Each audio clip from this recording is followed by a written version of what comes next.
get your input on some of that. So Sure. I probably think. get to that rather quickly, but just be aware. Okay. So do we have everyone on that needs to be on, Art? I was just starting to count board members. I think we're there. We have board. I don't see Mr. Venn yet. Wayne, do you know he's going to join us later or just you tonight? You're He'll be muted. here. He'll be on shortly, any minute. All right. Patrick Gillespie's on twice. Probably Vicky. No, she's on too. Patrick, you have two of you on? He grew a beard. That is not a picture of Patrick, I don't think. No, it's just one of me.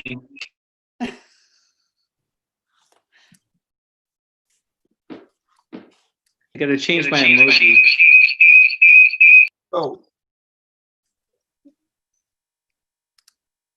Chris, do you know why we've got a second Patrick Gillespie who doesn't look the same?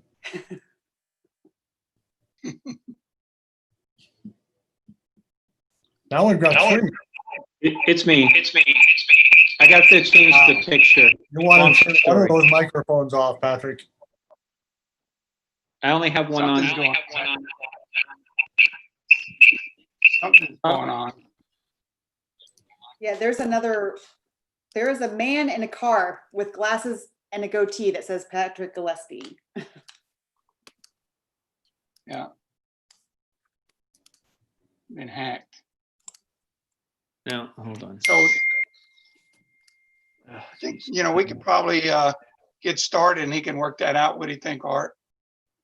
Yeah, Chris, can you help us on that one?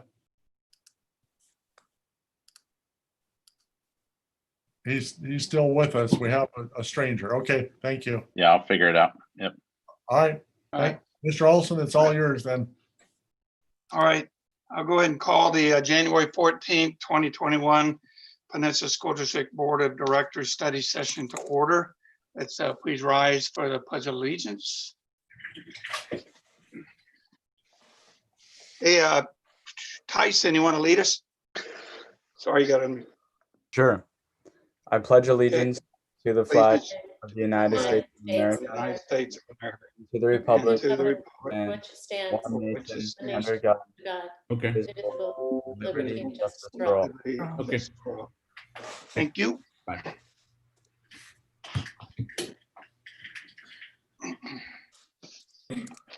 Okay, all right. So on March 24th, 2020, due to the Washington State of Emergency Declaration, the leadership of Washington's legislature issued statutory waivers and suspensions related to the Open Public Meetings Act and the Public Records Act. The waivers and suspensions have been extended multiple times, most recently extending these waivers and suspensions through January 19th, 2021. Per Proclamation 20-28.14, the Peninsula School District's Board of Directors is prohibited from conducting meetings in person. Therefore, this meeting will be held virtually. Prior notice has been given to the community regarding how to watch this meeting live stream online and how to listen to the meeting through the telephone. The meeting agenda has been reviewed and we deem all items on the agenda to be routine and necessary. Regarding routine matters, board members have reviewed the agenda and have had the opportunity to clarify questions with the superintendent prior to the board meeting. Such matters are often processed without additional comment or debate. So item number 3 on the agenda, are there any changes to the agenda? Okay, hearing none, is there a motion to approve the agenda? I move to approve the agenda. Thank you, Deb. In a second. Second. Okay. It has been moved by Deb and seconded by Lori to approve the agenda. All in favor, raise your right hand. Aye. All right. All those opposed, raise your right hand. Okay. So we have 5-0 approved the agenda. Thank you. That eliminates the overlap. Consent, okay. So for the consent agenda, is there any Mr. on the President, consent agenda? Mr. President, Yes. could I ask for a few Oh, I'm minutes sorry. of personal I'm privilege? sorry. Yeah, I apologize. I missed that little note. Art will ask for a pause here. Okay. Go ahead. It Sorry is about that. truly my pleasure, Mr. President, members of the board, student representatives. If there was ever a year in which a grateful staff, school district staff, and community needs to pause for at least a couple minutes and say thank you to 5 of the most worthy volunteers and brave volunteers, it's to those who serve on the board of directors. Each year in January, we try to take a few minutes to say thank you. This year has been such an incredible, stressful year on the board. And the reality that was whatever you did was probably a difficult choice to begin with. And then secondly, that you got to, in essence, see that it was a very badly divided world on remote versus in person versus the frustration with the pandemic and the COVID. So I start with the simplest of thank yous to the board. January is Board Appreciation Month. We have your certificates that we will get to you, but they are, I think, maybe just the least of what we can do in saying thank you. Mr. Hagel, would you take it for a minute? I sure will. 1 second.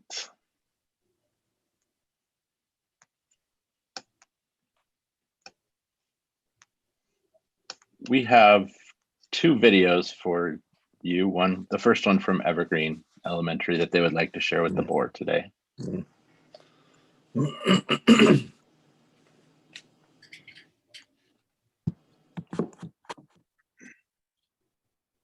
What is a school board member? What does a school board member do?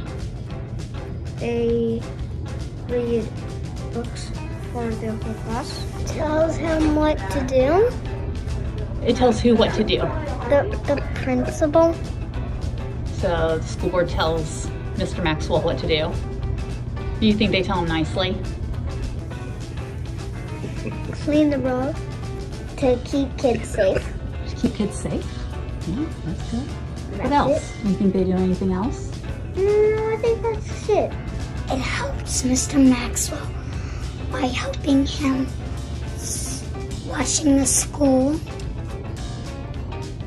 So the principal is in charge of the teachers and that thing above it. That means it's more taller than it.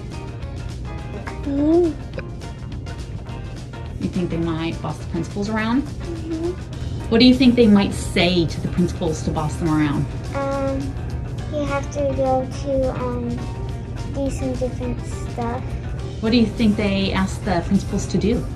You have to go to a different school. Oh, they tell the principals they have to go to different schools? I mean, classes. Okay. What do they tell them they have to do in the classes? Have to go to a different class so the other teachers could tell them what they have to do. You take a picture in front of it.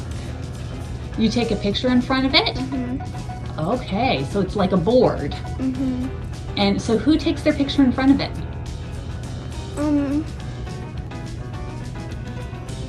The janitor tells you what to do. Who do they tell what to do? The person in charge of people.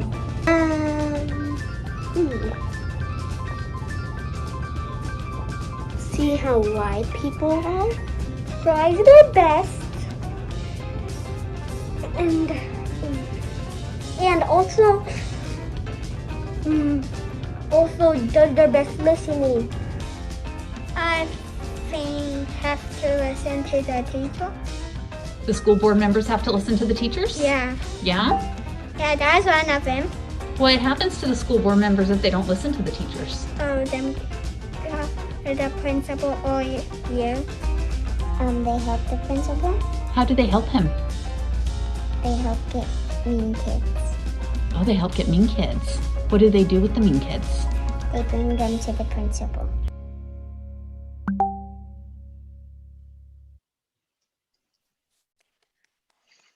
Darling. Okay. And now we have one more video put together from the district for you.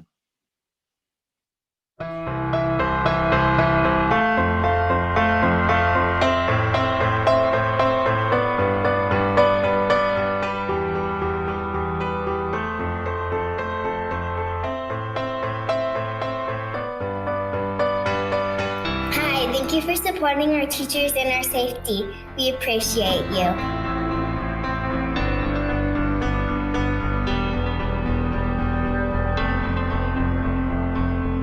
Thank you so much for supporting our learning community with things like Chromebooks, making distant learning possible.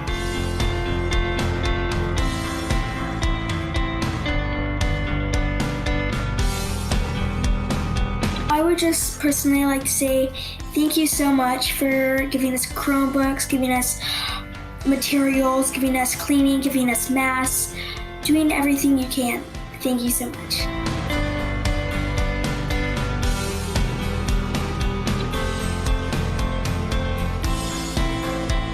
Hey, I know you're kind of busy, but I like how you gave us the best teachers that we could ever ask for. Thank you.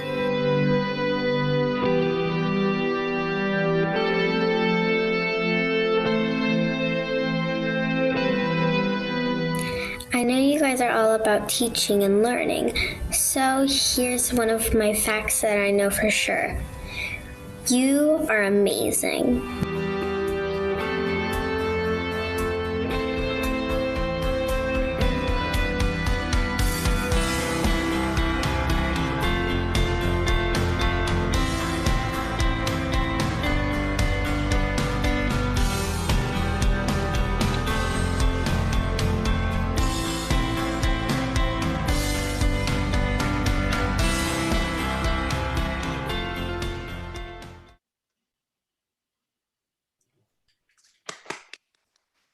That was awesome. Thank you. Thank you. Thank you, ever. From a very grateful staff throughout the Peninsula School District, from a very grateful community. Thank you, school board. We deeply appreciate you. Thank you so Thank you. much. Thank you all. That was wonderful. Yeah. I'm sure you tell those youngsters at Evergreen how awesome that was. I thought Everything. she said That we was all- stand and take pictures in front of things, not the boards. Well done, very well done. Thank you. Okay, so with that said, and everybody all misty-eyed, is there any discussion on the consent agenda prior to the vote? Okay, hearing none, is there a motion to approve the consent agenda? I'll move to Go ahead and say it. consent agenda. Okay, thank you, Natalie. Second. I'll second it. Okay. It's been moved by Natalie and seconded by Chuck to approve the consent agenda. All in favor, say aye. Aye. Any opposed, say nay. Okay, it's been approved. Motion's carried. Consent agenda is approved. Okay, so we move to item 5 on the study session 5.1. We have a report from Northwest Leadership Associates, Wayne Robertson and Mark Ben. Thank you for joining us tonight. Hello, everybody. So good to see you again. Happy New Year. It's going to be a better year. It's going to be a better year. So Wayne and I are glad to be here with you, and we've got some good news and some things we'd like to talk about tonight. And we're not going to, we know you have other things, but we certainly want to talk about where we're at with the search process for a new superintendent to replace Art and all that.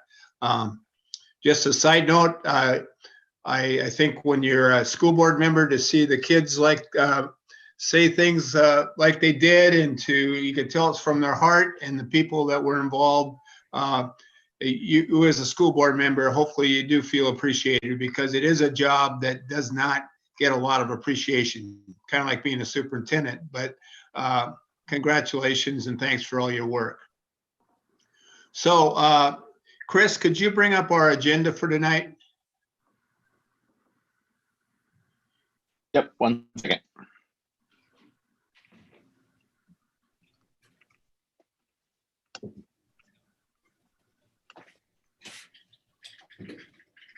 Thanks, Chris. Thank you. So just, I want to review, I think you may have seen this ahead of time, but, there we go. There we go. These are the items we like to cover tonight.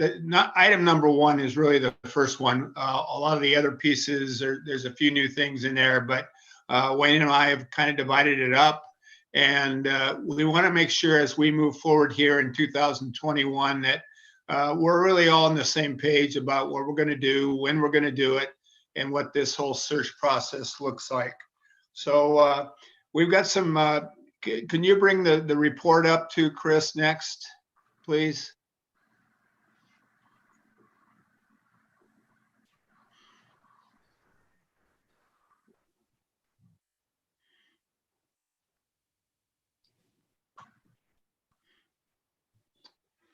Good, thank you, Chris.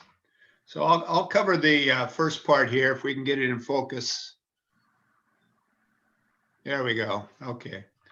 So there actually have been a few little changes to this since we put this together a couple days ago and got it to Tanya. But essentially, this is our mid-search report that we give you. We know the position closes in over a month, so we're still got a long time to go.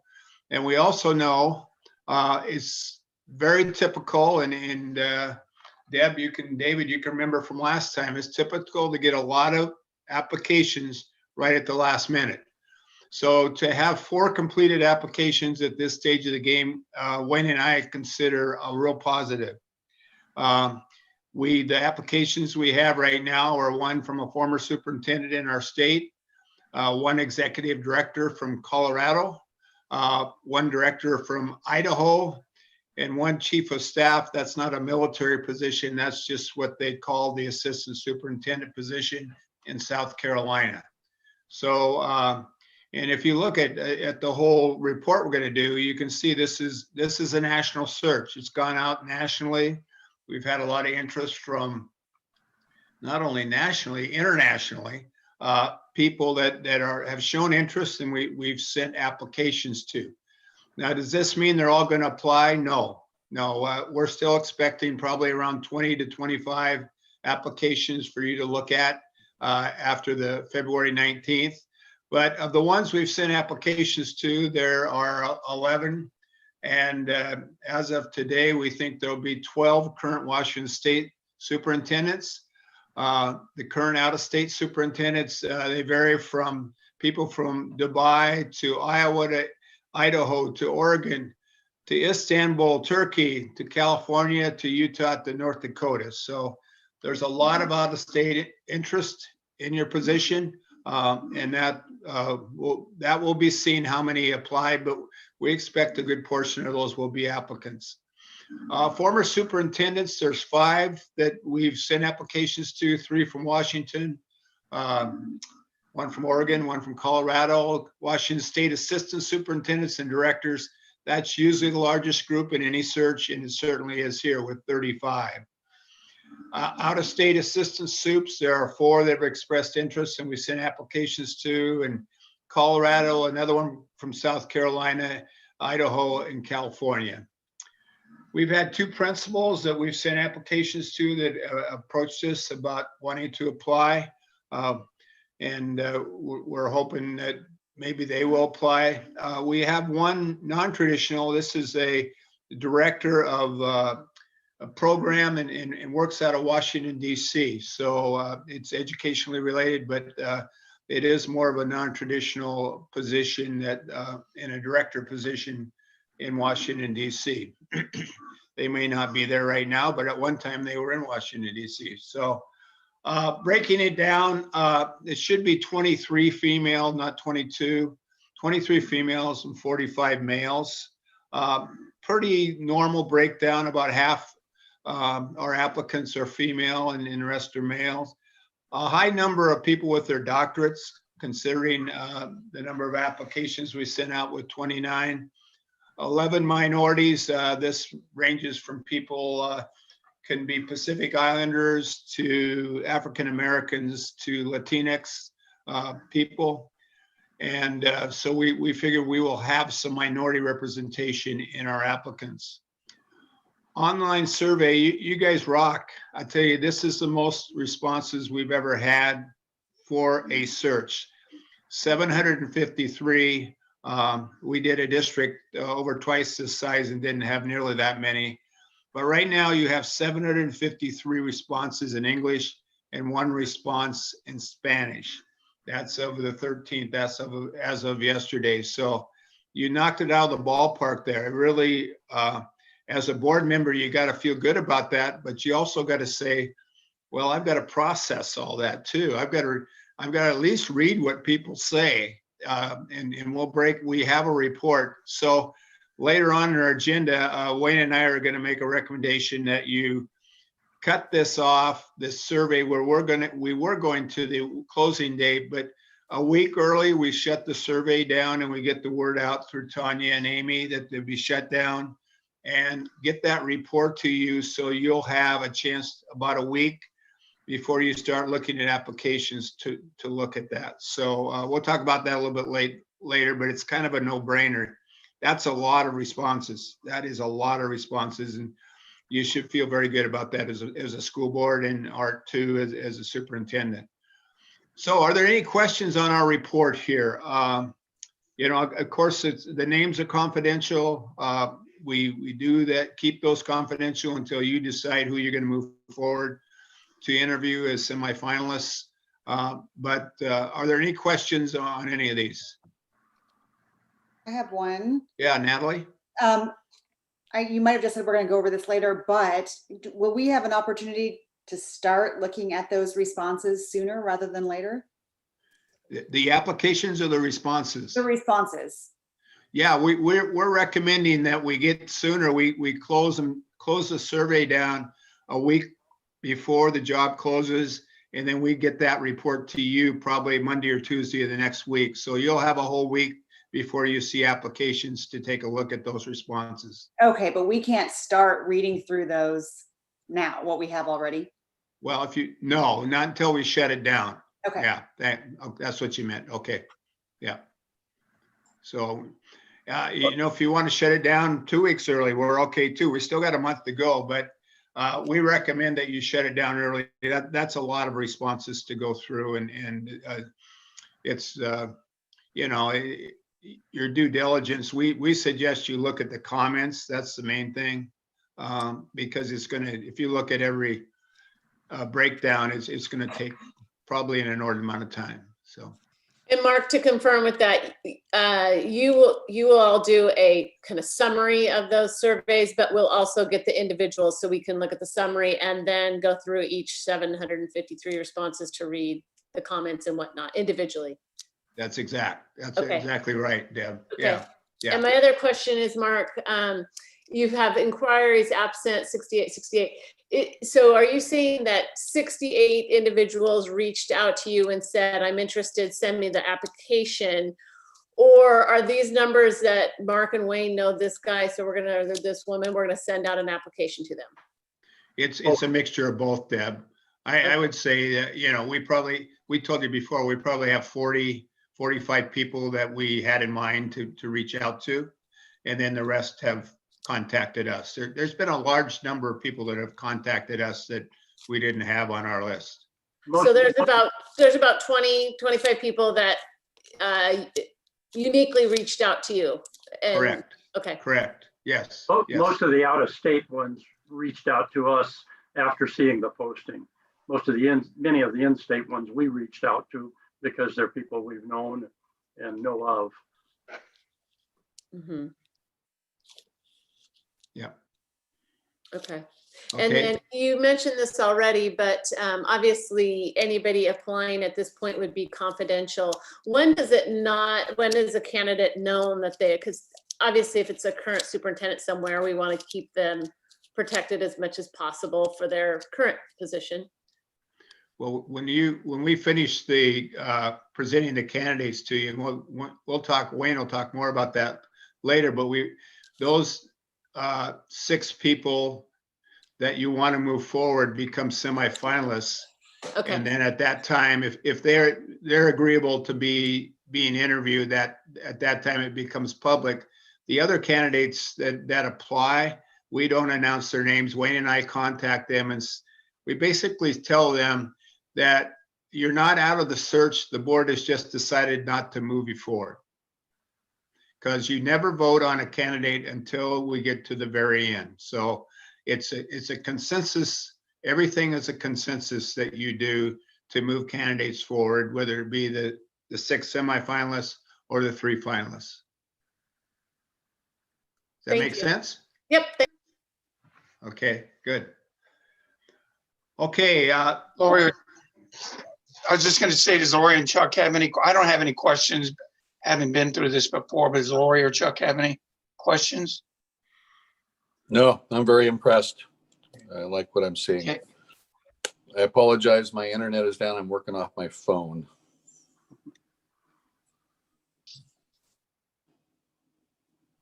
Okay, so thanks, Chris. Going back to the full screen. We set the closing date for the 19th of February, so that's been a given, and we don't recommend changing that at all. That's in the brochure. That's what's gone out on the websites.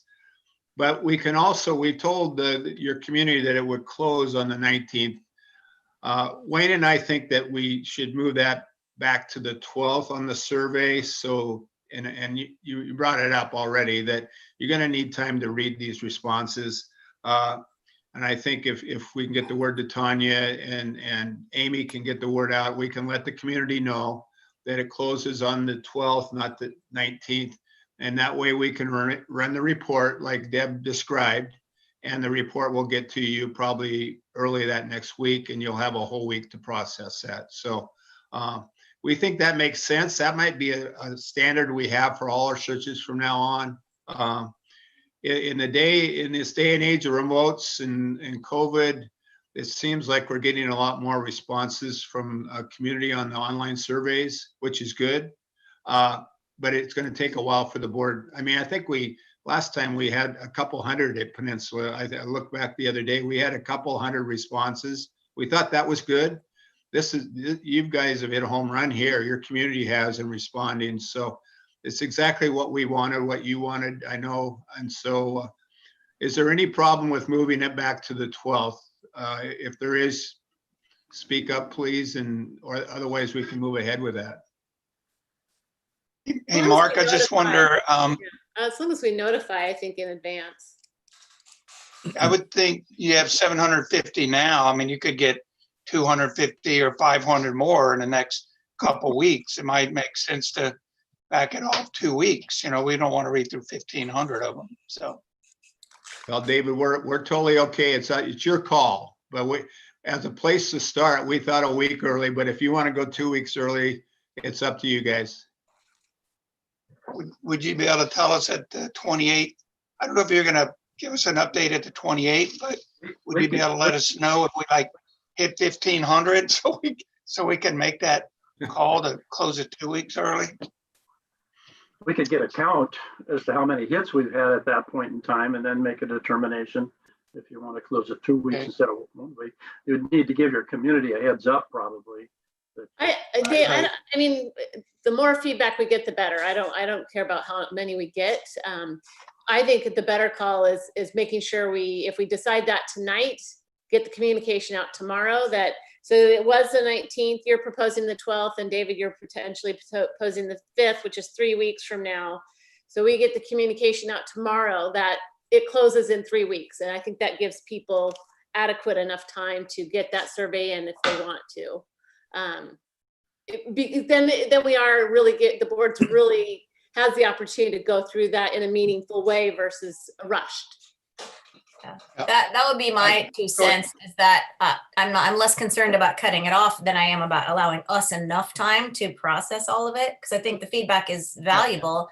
But I also think just exactly what you said, 3 weeks from tomorrow is a lot of time. So if we put it out tomorrow that it's open for 3 more weeks, that to me seems like a good solution. And oftentimes in the past 7 years when we've done surveys from the community, there's a lot of them that are very similar. So as you vet them out, a lot of them would probably be similar in nature. So is the board okay with doing it 2 weeks early to give them 3 weeks notice? Yep, I'm fine with that. Okay, yes. Let's just do that, Mark.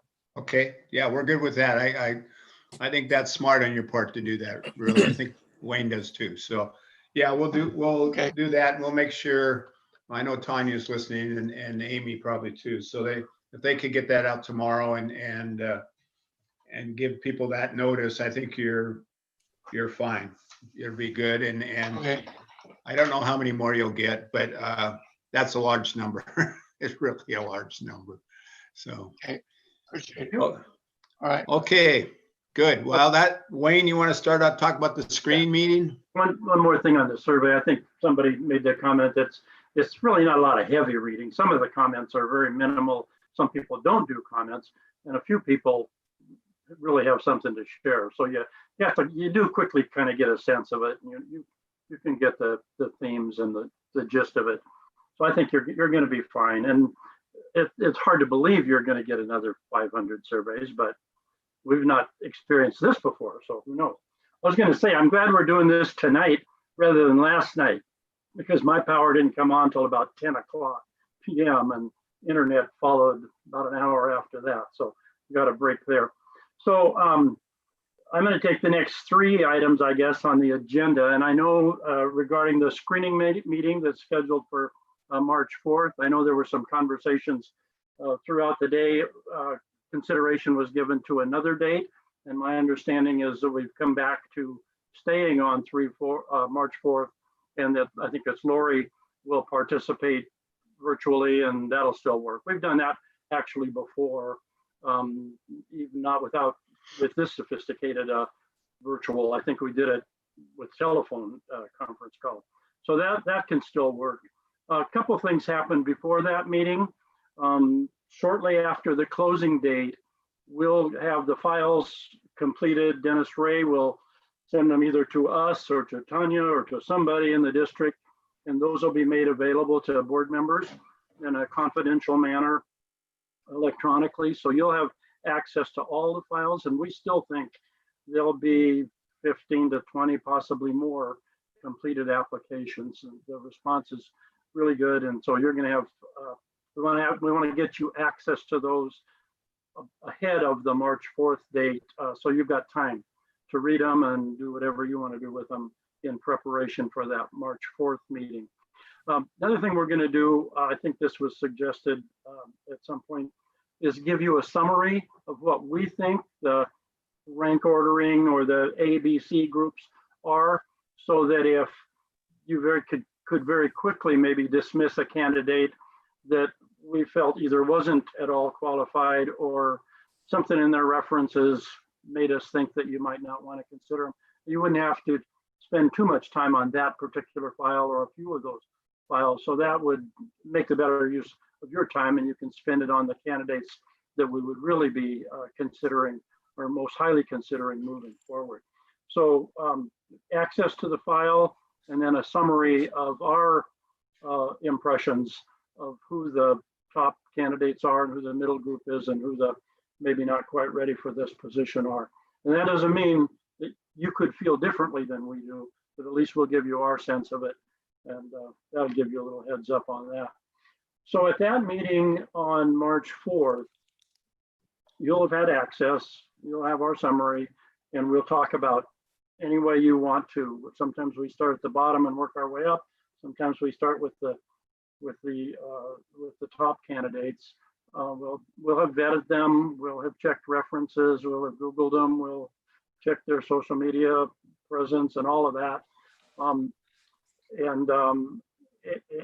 we'll share that information with you in a summary form, and then respond to any questions, give you a chance to deliberate. We don't tell you who to move forward, but we certainly will facilitate any way that you need us to. And Deb, you and David recall this from the past, and it'll take a good couple of hours to get through that and make sure that we do it the right way we want it. It'll be an executive session, of course. We've been thinking that we can do it in person, and we'll have to see where we stand on that. That would be our preference, obviously, with distancing and all the proper protocols in place. But we think that would add a great deal to the process rather than do it remotely. But if we have to do it remotely, we can certainly make that happen. And the idea that evening is we bring it down to 6 semifinalists, possibly with an alternate. We've even done 7. And we contact those people and we invite them for a semifinalist interview. Does that make sense for the March 4th meeting, the screening meeting? And then I'll move on to the. Yeah, I would say for the board members that weren't part of it before, I know, speaking for myself, I really appreciated the fact that you break it down into 3 categories, based on your experience, to let us know which ones aren't quite ready for that next step.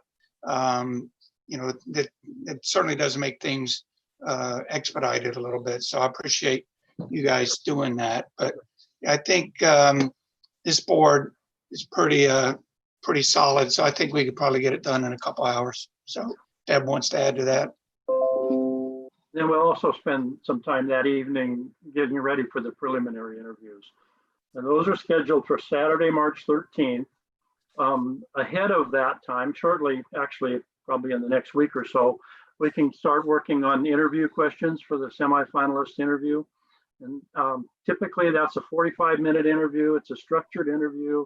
The board asks the questions, the candidates respond, obviously. We're working on the mechanism so the observers to the interview process can provide you with their input as to their perceptions of the candidate. So one of the tasks is to get you to agree on the questions, not necessarily by board action, but by general consensus, and kind of passing them back and forth, kind of similar to what we did with the brochure. And I can start that process by sending you kind of my best guess as what the questions might be. We try to line them up with the attributes and the characteristics that are in the brochure that you agreed upon and said, this is what we're looking for. So we want some questions that will ferret out those attributes from the candidates or match it up as closely as we can. Questions are fairly general, and we just want to get your agreement on them before we come. And then we'll have it set up and structured so you'll know who's asking which questions and what the order is going to be. We let the candidates see the questions ahead of the interview. And when we do it in person, which we may be doing it in person on March 13th, we just give it to them about 10 or 15 minutes ahead of their scheduled interview time. So they don't have a chance to do a lot of research on the question, but they're also not surprised and caught off guard by something. They get a chance to collect their thoughts. We want them to do their best. No surprises, and it's not a trick gotcha kind of exercise. It's trying to get the best information out of them that we can. Wayne, how many questions typically are there in that? Typically it's about a dozen. The first one is usually that one, where have you been and what have you done, and tell us about yourself, kind of thing. And the last one is, do you have any questions for us? So it's really about 10 solid questions that cover the attributes. Can you remind me, so we asked the same question to every superintendent candidate, and we can't have follow-up questions from the original question we asked them? The position we take, and there's a little bit of slippage in this, if they say something that you want clarification on, you can circle back around to that. But you really don't want to get too far away from the first question you ask the candidates. You start out asking the same question, and then if something they say surprises you, or you kind of wonder where that's coming from, you can say, well, you give me a little more information on that, or, you know, that kind of thing. Does that make sense? So It you're does. staying pretty close, but you got a little bit of latitude because they might miss the boat on the question or something like that. Yeah. Or misunderstand. It works Or pretty well. misunderstand. Yeah. I know, Wayne and Mark, the last time we did this, we did the first round of interviews where the public was invited and we asked our questions, those 10 questions, and then the public turned in papers and gave their own grades. And then we met at Henderson Bay, and then I think the public asked questions, if you remember that. And then the final round of interviews, we were done one-on-one, closed door in executive session. So we're not going that route this time, correct? And then we took them to Massimo's. So. Yeah, our understanding is you'll conduct the interviews 1, 2, 3, 4, 5, 6 on March 13th, and there'll be a process for people to submit their comments. If we do it in person, it'd be very similar to what you just described. I don't know about the debriefing afterwards with the large group. I don't recall that, and that's not the way we're thinking about it now. Not to say we can't consider something like that. I think the 6 interviews, input from the observers, and then the board goes into their deliberation to pick your 3 is what we have in mind. Mark, did you think anything differently on that? No, I don't. I'm trying to think, David, I thought when we went out to Henderson Bay, we did that as when the 3 finalists were here. Isn't that right, Deb? Didn't we do that? That's what we did. It was just the 3. Okay. That was I just, part- for that some was part reason, of the- thought we, Yeah, okay. For some reason, I thought when we did the interviews at the school district and the public was in the audience, that they had pieces of paper that they made their comments on when they left as to who they liked during that. And then the board had those to review afterwards. But I could be That's wrong. correct. I just thought we had That- public that's- made comment. That's what it was. Just That's what it was. That's what Yeah. it was. Then you And then deliberated. You read through Right. all the colored paper, and then you Right. deliberated and picked your semi. Just right. I think Correct, David has it right. David, I just think he didn't have the right location. Henderson Bay, we only had the 3. We're good. Yeah. Right. Okay. It'll be fine. Okay. Yeah, because the first one we did for the public, the gentleman from Florida was there, and the superintendent from Arizona was there. So it was the first That's the set. ESC office. And then, That was a 6. right, and then I know we took them to Massimo's. I don't remember, is that the first group or the finalists went to Massimo's for dinner? Fine. Finalists. That was a final. Okay. Okay, it's 5 years ago, so I was trying to remember. Okay, All right. So regarding preliminary interviews, I'll get you some questions in the next week or so. I'll send them to Tanya, and Tanya can get them out to the board, and you can start passing those around. Does that make sense? Okay. And then the idea after your deliberation is to take it down to 3, and then we invite those 3 back for finalist interviews. And those are scheduled for the 16th, 17th, and 18th of March. And Mark, you're going to talk about the finalists? You want me to? Yeah, I can. The finalists basically, each of the 3, one comes in on Tuesday, one comes on Wednesday, one comes on Thursday, and they probably, if it's like it is right now, would spend a day remotely in your district, probably from a central location where they can communicate with different groups. And Tanya would set that up and run it by you guys as to how you want that day to look. More or less who they're going to talk with, which groups, because we did a lot of different groups when we were here before, and you're going to have to combine some. And you want the administrators, you want the teachers, you want the community. Which groups are you going to bring together and spend that day? The last part of the day, it's usually at 6 o'clock, is a community meeting, which is what we had at Henderson Bay before, Dave. And now this time it would be a community meeting remotely unless the COVID restrictions are relaxed, but it's going to be hard because you can't restrict the number of people that come to these if it's a public meeting face to face. So I was just reading the edict the other day that if you open it up to 30 people, you can't break it off and say there can only be 30 people here. So it's going to be difficult to do that publicly in person, but it can be done remotely. The last part of the day is a meeting, an executive session, a person-to-person meeting with the board, the candidate, and Wayne and myself being there. And we're going to spread out. I think I've talked to Tanya and David about there is a facility we can do that in, and we'll be spread out. But the board, you all agreed when we first started out that we want to do that last interview of the 3 finalists in person. So each evening after the community meeting, usually about 7 o'clock, you'll do an executive session meeting with each candidate. In that executive session, you can ask pretty much any question within reason that you want. You say, well, I'm wondering about this, we haven't addressed this with you, this thing, maybe about equity or whatever, and you can bring that up then. And then at the end of the day, or at the end of that day, each day, we have comments from people that have observed and connected with the candidates throughout the day, and you'll have a chance either then or at the very last day to read those comments on each candidate. So we do that for 3 days.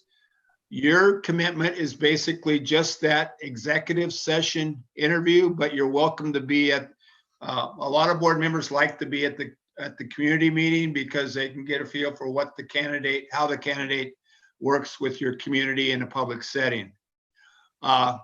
Usually if it's person to person, we say board members don't sit together, spread out remotely. It's basically, you're going to be there to observe, not to ask questions. You're going to listen to the community. So after the 3rd day, and after we finish the last executive session meeting with the last candidate, we go into a further executive session and we come to a consensus on who we want to move forward to be your next superintendent. And so this could be very quick, or it could take a while. And we know we've seen both extremes. We've been there till 3 o'clock in the morning before the board finally came to, I think this board I'm talking about finally got worn down. But anyhow, the idea is to come out of that meeting with a consensus on who we're going to choose. The next morning or afternoon, depending on when you want to do it, we come back in an open public meeting, start off with an executive session to make sure nobody has buyer's remorse. And then we go through a process where we come out into the public and we do what's what I call a roll call vote. And we've got that all set up for you and help you go through. We've got that all scripted, David, how you would do that. And at that time, you will announce who the person that you want to be your next superintendent will be. And after that's done, I mean, we've done all the background work. The candidate will have seen the contract. The candidate will be aware of what their salary will be. The candidates, there's no surprises. There's no last minute haggling over anything. Wayne and I are very clear, right from the start when these candidates come through preliminary interviews, what they're going to be getting, what things look like. And so it moves pretty smoothly. We finally get the final out there, then we sign a letter of intent. David, you would sign that, and the candidate would sign that. And then at the next board meeting, you would offer the contract to the new superintendent. And so the idea would be on the 19th, and then the next board meeting after that would be, around the 28th or something like that. You would actually approve the contract, and then from then on, from the end of March on, you would have a superintendent, and it would be plenty of time to make the transition, working with Art, working with the school community and the community to be ready to start the job on July 1st. So Wayne, anything else? Oh, sorry. Go ahead, David, you have a comment? Go ahead, David. I was going to give you, if you had an additional comment, Wayne, then I'll ask my question. You have anything? No, I think that's it. Go ahead. Okay. The fact that the final, where we interview the 3 in executive session, just to narrow it down to the finalists. I guess I don't remember if you were in the room for that last time. If you're in there, are you pretty much, if you can remind me, are you pretty much a fly on the wall during that meeting and just let the board? We sit So off to I the guess side. my question. Yeah, What? we just sit off to the side. Yeah, we okay. don't get involved. We just observe. And then later on, when we go into another executive session, after the candidate leaves, we may help facilitate the discussion for a while. And then of course, on the last night, we help facilitate you coming to a consensus on who you want. Okay. And there's no plan this time to take the 3 finalists out for dinner, if depending on COVID, we don't have any intention to do that this time. No, not if things stay even. Well, that's what I mean. I don't see how we could do it, but have to be takeout, eat outside. No. Yeah, you have to bring it in. Can we decide that later? Yes, we Okay. can decide that on the Yeah, 4th. if we could, that'd be great. Yeah, no, I was a little tired of Italian food. Yeah, we decided not to have Italian again, okay? Okay, Stan. Okay, so any questions on that final interview process, what the day looks like? It goes pretty slick. And then of course, Tanya is going to play a big role, and you probably want the candidates to meet with her and with Art as part of that day. So certainly their input would be important too, and everybody's input, all your principals, your administrative staff in the district office, all those people. So we'll work with Tanya to put a draft of that together and then run it by you. And we still have a lot of time before that happens, but be thinking about that. Be thinking about it. Do we have a tentative date for that? More than tentative. For what? The finalist interviews, Chuck? Yes. Well, we got the 13th, but then after that, we're going to level it down to 3. And then those guys. 16th, 17th, and 18th. There'll be one each day will be in the district remotely and in person. They'll actually be in person. So. Okay. And then we'll meet on the 19th, or we'll meet we're hoping on the 18th, after the last candidates through, you'll be able to reach a consensus on who to move forward. And then on the 19th, you'll announce that in public, who that is. Okay, that was my question. We announced on the 19th, but on the 19th, right? And then the contract is signed at the next board meeting, but everyone knows on the 19th who that's. Yes. Okay. And then the 25th, we'll do that's our regular board meeting when we'll. Okay. 25th would be when they get it. Yeah, good. So by the time you're done with your deliberations after the 3rd interview, it's about 11 o'clock at night. So that's no time to announce your superintendent. So that's why we just think it's better form to come back in a special board meeting, roll call vote, people can keep checking in if they want. Okay. I squeezed a little trip in there, leaving on the 20th and back on the morning of the 25th. I just wanted to make sure that was still good. Yeah, that should be fine. Yeah. Okay. Should be fine. Yeah. Okay. A couple things on logistics, just to kind of remind you, when we do the semifinal interviews, we tell the candidates that they come out on their dime, but the finalists, we will help them. The district helps them with their travel costs and their lodging and their meals. So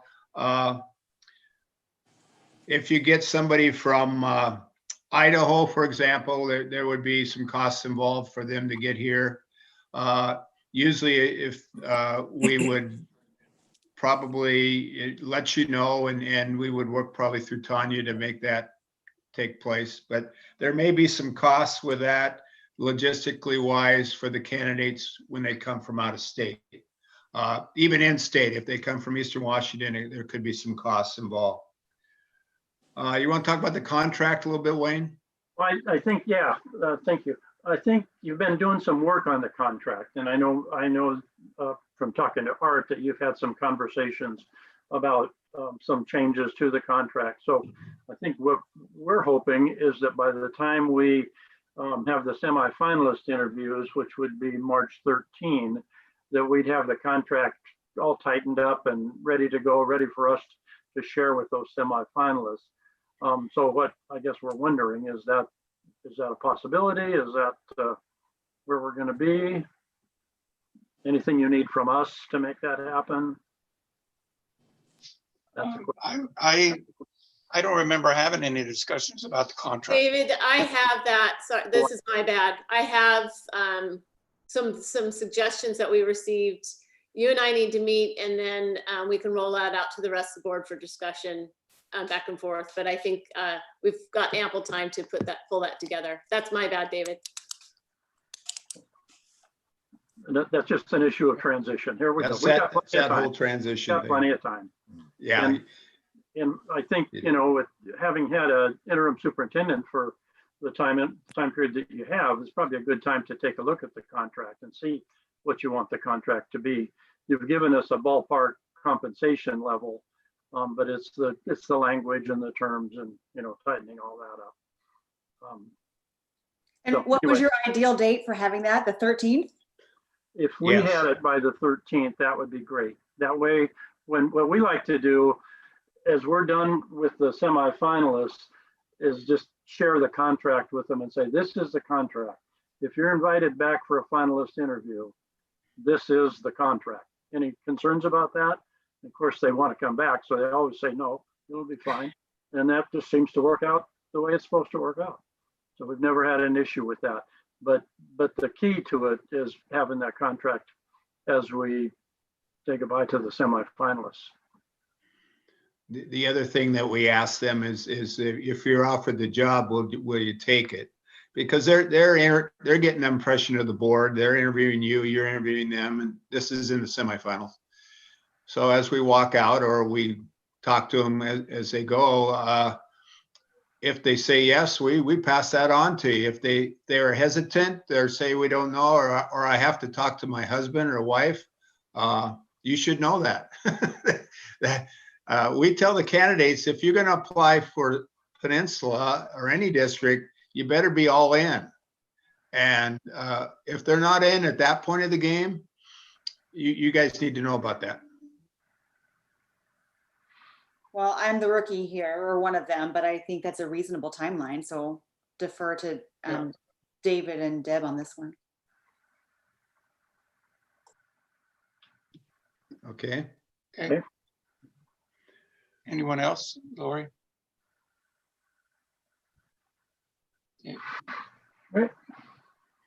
Okay, any other questions or things that we need to discuss tonight before we say goodbye? Are you expecting us to be at the 28th, that board meeting as well? For me, I think I don't really think you need to be there. I'm speaking for myself. I would like maybe have you shoot an email to Tanya and let us know if that survey count increased and by how much. But I think you've pretty much given us a good overview of where we're at. And so I'll let the other board members speak for themselves. I don't think you need to be there. No, I don't see a need either. I did have one question. I was just going to ask, if we had any internal inquiries, any of our assistant soups or principals inquiring about the position.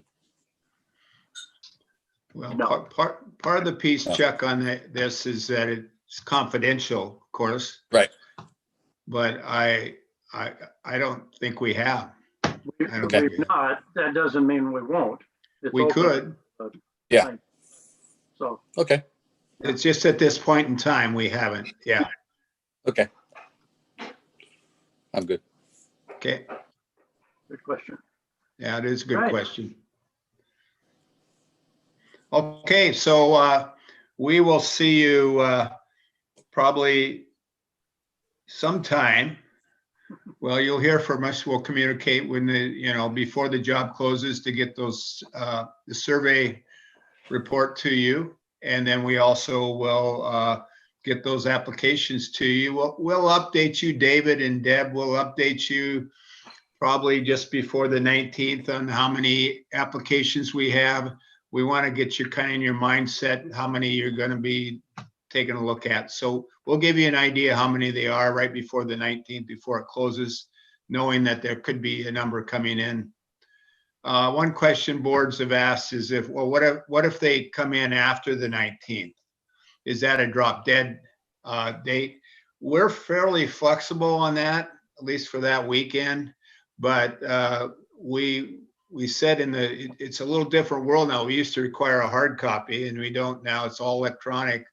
So after that weekend, it's pretty. We would ask you if you would want to accept an application after that, and we'd let you make that decision.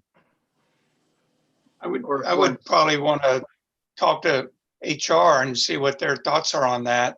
If there would be any issues with extending it whenever we put it out publicly, it would be the 19th. So, but we have time. We have a full month to think about that. Yeah. I just have a quick clarification for the board and for Mark and Wayne. Thanks everybody for your flexibility. We're going to keep that March 4th screening meeting at the original time of 5 p.m. So there's no change to the March 4th meeting, and I will attend one way or another. And Lori, like Wayne said, we've done those by phone. We've done them. There's no problem with doing it remotely. You will have access to all the information the rest of the board has. So it's not going to put you in a position where you can't work with the rest of the board to come to a consensus. Okay, great. Thank you. Mm-hmm. The one thing to remember on that meeting on the 4th is you're not hiring a superintendent on that day. You're getting the top 6. So there's some discussion, and it's very important, but it's not, do or die either. 6 people gives you some latitude. Right. You're looking at a broad group of folks probably. Okay. Thanks, Wayne, and thanks, Mark. Okay, thanks, David. Thanks for the rest of the board. Good to see you as always, Art. And we'll see you again in about a month, probably. Okay. Thanks a lot. Good to see everybody. See you later. Bye.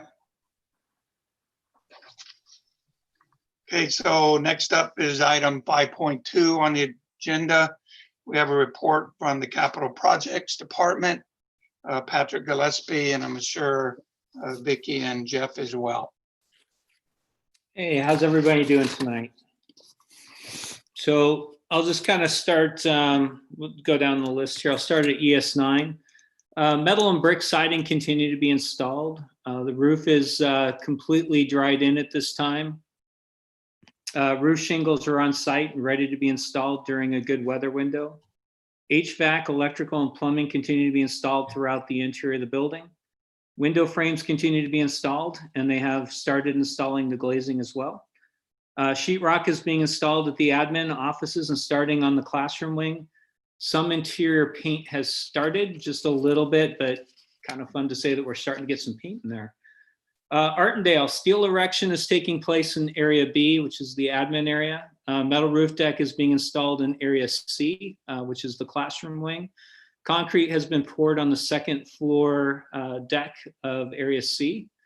The CMU, the concrete masonry unit block, continues to be erected at the gym and music room. Overhead plumbing has started on the lower floor of area C. Evergreen, we've got electrical, plumbing, mechanical, all are taking place in the north classroom wing. Brick siding has started around the community room and north classroom wing. Framing continues at the gym, commons, and south classroom wing. Kopachuk and KPMS are middle school projects. We continue to work on district-wide water system plan, which will be required for permitting these projects. We're working on design development drawings right now with TCF. A SEPA letter and signage is being worked on, so we should see the signage for that going up in the next week or so. at each site. And we will be bringing our VE recommendations to the board in February. We're doing a extra round of VE having to do with phasing in particular. And so we were going to bring that in January, but we're going to bring it in February when we have it all complete. Pioneer. All right. So Pioneer furniture has been moved into the building. Teachers started moving. We started moving their stuff on Monday. We have more moving that'll be happening on Friday. The city approved our temporary occupancy of our Pioneer building Monday afternoon. So that is super exciting. Means that we can actually start teaching students in there. And teachers toured the school for the first time on Tuesday.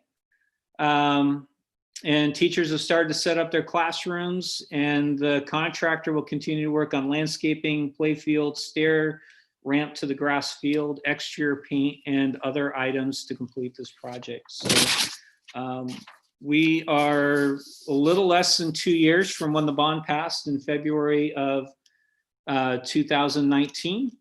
And we are opening the first of the 4 schools promised in that bond. So I'm super excited about that. Look forward to getting all of you in there and watching students learn in that brand new building.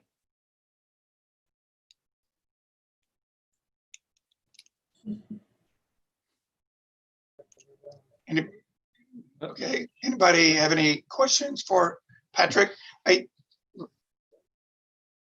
Patrick, team, everybody, congratulations. This is very exciting.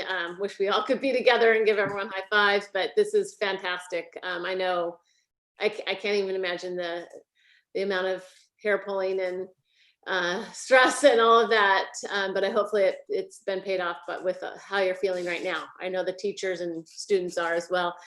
Real quick question, Patrick, with all the rain that we've had, I'm not even gonna pretend to know the terminology, but is there any issues with like long-term water stuff, vapor blocking and all that? Again, I don't know the terms, but are we pretty socked in with all 4 buildings, or are we concerned about that long-term? They're all in different phases.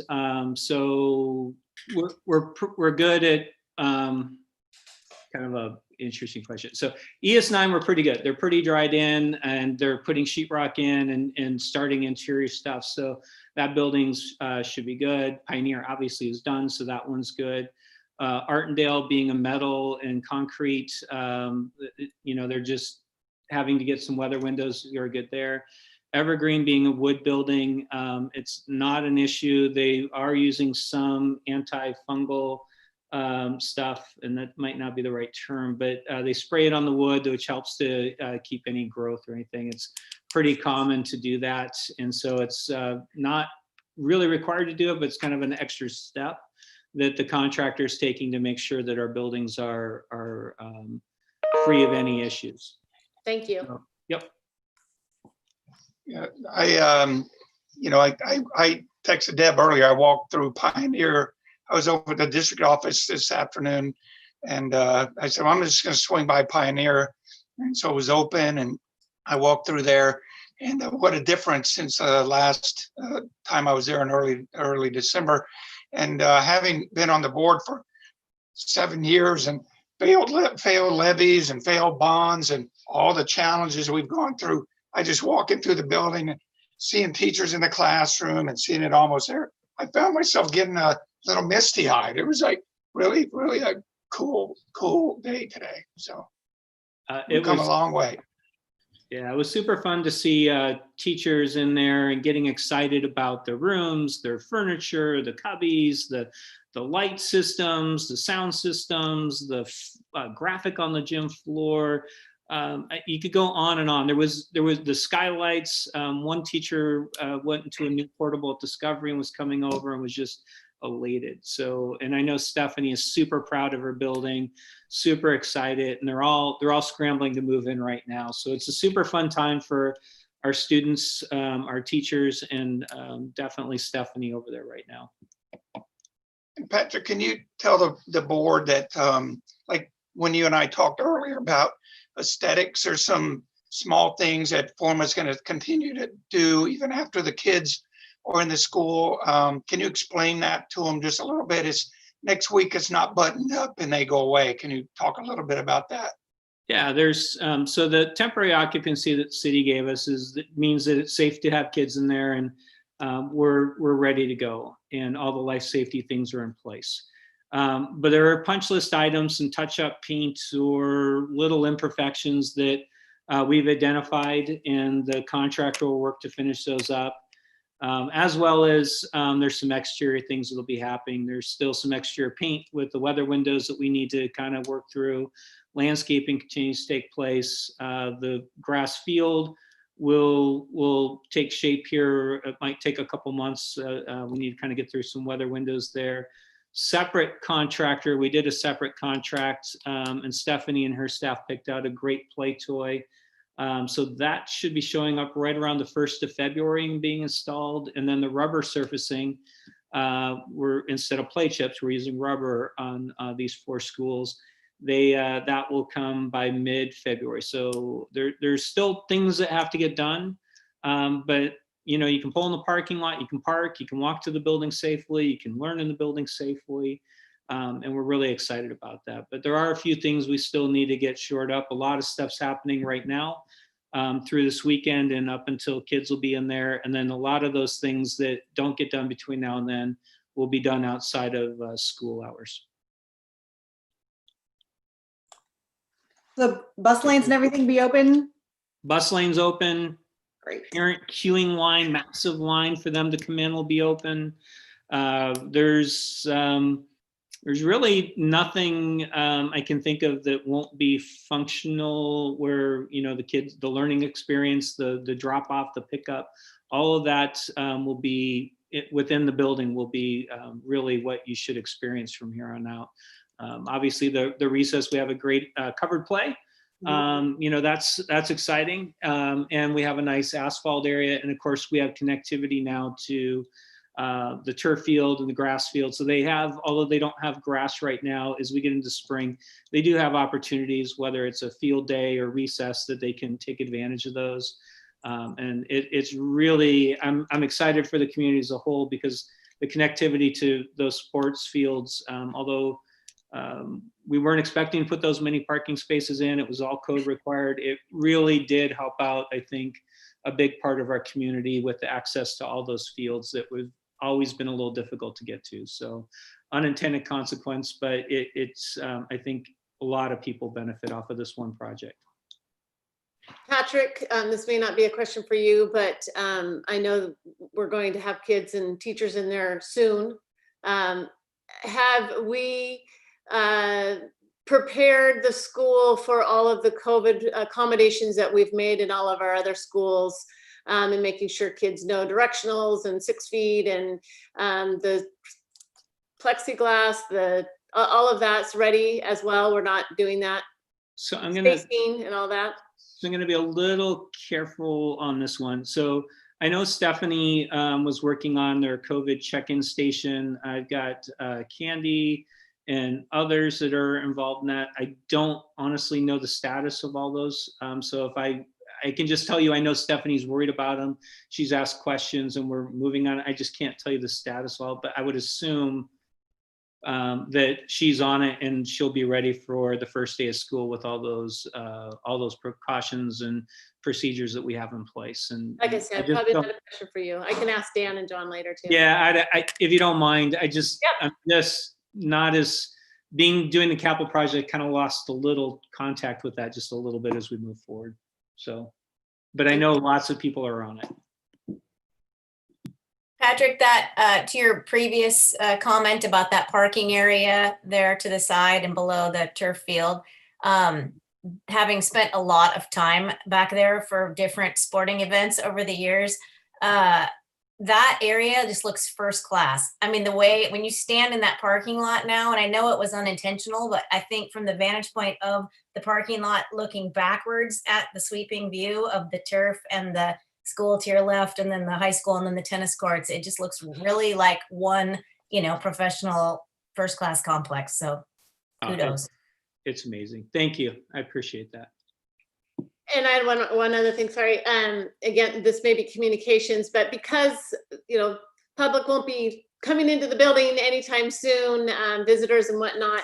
Any way we can do a walking tour, cool video that shows all the amazing new things in this school? I know that, so just, you know, I've been kind of focused on getting the TCO part, but there's other people, Amy and Vicky and Brooke, have all been working on that aspect of it. And there's a plan, I think there's a ribbon cutting planned for the 24th of February, I believe. I think that's when we could get all the board members there. So yeah, Amy would probably be able to answer that a little bit better, but I know they're working on great stuff. Lori sent over a video that we passed on to communications about something that was done in Oregon with a high school down there. So I do know they're working on trying to get that out there. I just can't tell you exactly what and how they're doing it. Is Jeff Green's team, because I know that is it Nina working on communications as well? This is that whole part of making sure that we are telling our story about all of this. Yeah, Nina's been a part of it. So she's been part of the, you know, helping to revamp the website and all that. Not sure what her role is in with the ribbon cutting and the next steps of the video on getting that out there. I apologize, I don't know. That's okay. Just don't want to lose these opportunities. Yeah, Nina has been coordinating, but I believe the opening is being done in-house. Okay, hold on. I'm getting, Vicky's texting me. Yes, we have a virtual tour planned. So, yeah, sorry. I should know. It's kind of been a divide and conquer. So Vicky's been really working on that hard with Amy and Brooke. So, and I wish I could represent her a little bit better here, but I know she's working hard on that.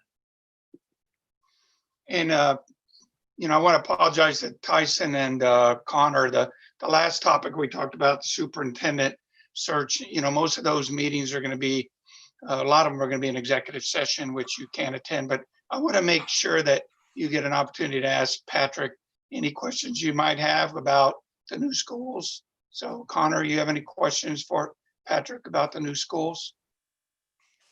Not necessarily.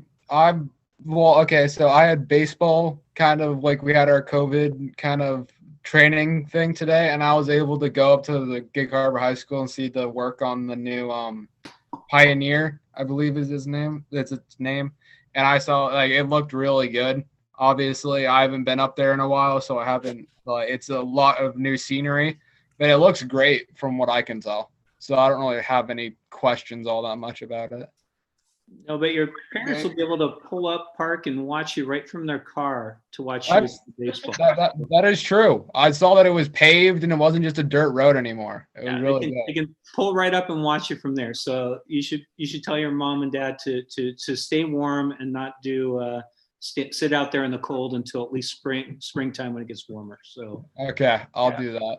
Hey Connor, I'll challenge you if you can go long ball, Connor, you can put the ball into the drain pond. So in the past, someone hit a home run into right field and just you can recover it. But nowadays, just going in the water. Good thing I'm a lefty, so I can actually probably hit it. Okay. All right. So how about you, Tyson? I don't have any questions, but I've been up at Gig Harbor recently because Harbor Soccer is now renting the fields from the school district, and I just want to say that it looks really nice and that they did a really good job with the renovations and everything. So good job. Thank you. I appreciate that. Anybody else? Okay. Well, I think speaking for everybody, Patrick, all of you done an amazing job. So thank you. And we in our department, we appreciate the opportunity to be on the capital projects team, and we're super proud of this building as well as the others, but we're very excited to be able to open this and show it to our community and be able to get kids in there. And I can't wait till Tuesday to kind of get a peek of kids in there learning and using all the new things like flex spaces and the big monitors. And I think we're going to have a big learning curve. These schools are nothing like we've had before. And I think people will really be trying to learn how to use some of the fun things, but I think they'll have a great time learning it and using it. And when they do, they'll just enjoy every part of it, I hope. Oh, thank you. Okay, nobody else has any questions. We can move on to, thank you, Patrick and Jeff and Vicki. Move on to 5.3. Thanks for your patience, Dan and John. And we'll hear Assistant Superintendent's report on the reopening, I guess. Okay, I think I'll go first with elementary report. Is that okay? Yes, please do, John. Thank you.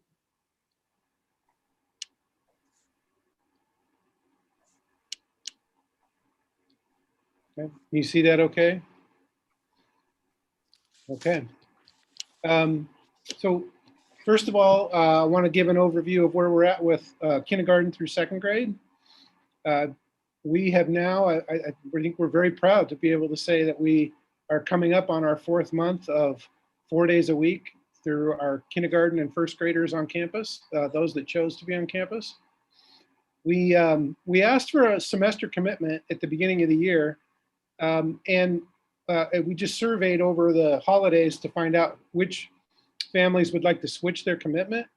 And we had a net gain of 35 that want in person. So we had 38 that wanted in person, 3 that wanted to go back to remote, for a net gain of 35. And so as of February 1st, when we make the switch at the semester, we'll have 84% of our K1 our kinder students on campus, 16 remote, and for first grade, it'll be 80 and 20. We're also very happy to be, after a couple of fall starts, we're ready to launch our second grade, also 4 days a week full-time for those that choose it, and a remote option for those that choose that. We had about 25 that added since our last survey and wanted to switch to coming in person when we do that on Tuesday. And then that will be our biggest cohort as far as percentages, 86% choosing second grade in person versus 14 remote. And teachers have been, they've been really set up in their classrooms for a long time for this, and they've been ready and eager for those students to come in. I'm excited to go around to the buildings on Tuesday and see those second graders in. So now I'm going to switch and start talking about our 3rd through 5th grade hybrid model plan. So we've been planning this for a while now. I want to make it clear we have not set a date for this model to launch, but we have said that it won't be before February 1st. Like we did with second grade, we had a district hybrid advisory team that was made up of classroom teachers, specialists, district administrators, building administrators. We looked at a variety of different models, but ultimately we came down to the choice of an AM/PM model, which would have all students on campus 4 days a week for half a day for 2.5 hours a day.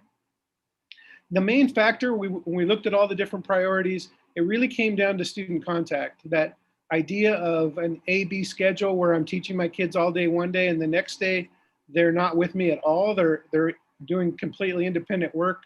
That was just something that the advisory team and the district struggled with. So we're feeling really confident about this AM/PM model. The survey as to whether parents wanted to choose to come for this hybrid model, this in-person model, or stay fully remote, right now that's about 81% are choosing to come in person. We still have a few model preferences to track down, but we're getting very close to having that finalized. A few features of this model.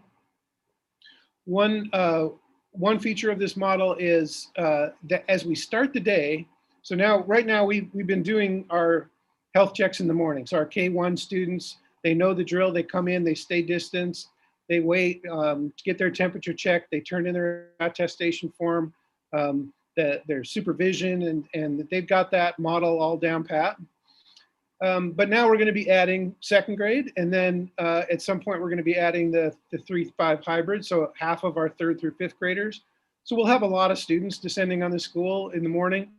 One thing that we are working with transportation on is to have them arrive a little before 9, hopefully 8:45. That'll give us a chance to get them all through those health checks safely and into class hopefully and ready to start learning at 9 a.m.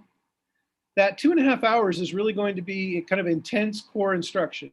I mean, intense for second graders or third graders through fifth graders in that, you know, they're going to be really focused on reading, writing, and math during that time. There's not going to be recess. There will be some, you know, brain breaks, stretch breaks, but for the most part, it'll be fairly consolidated learning time.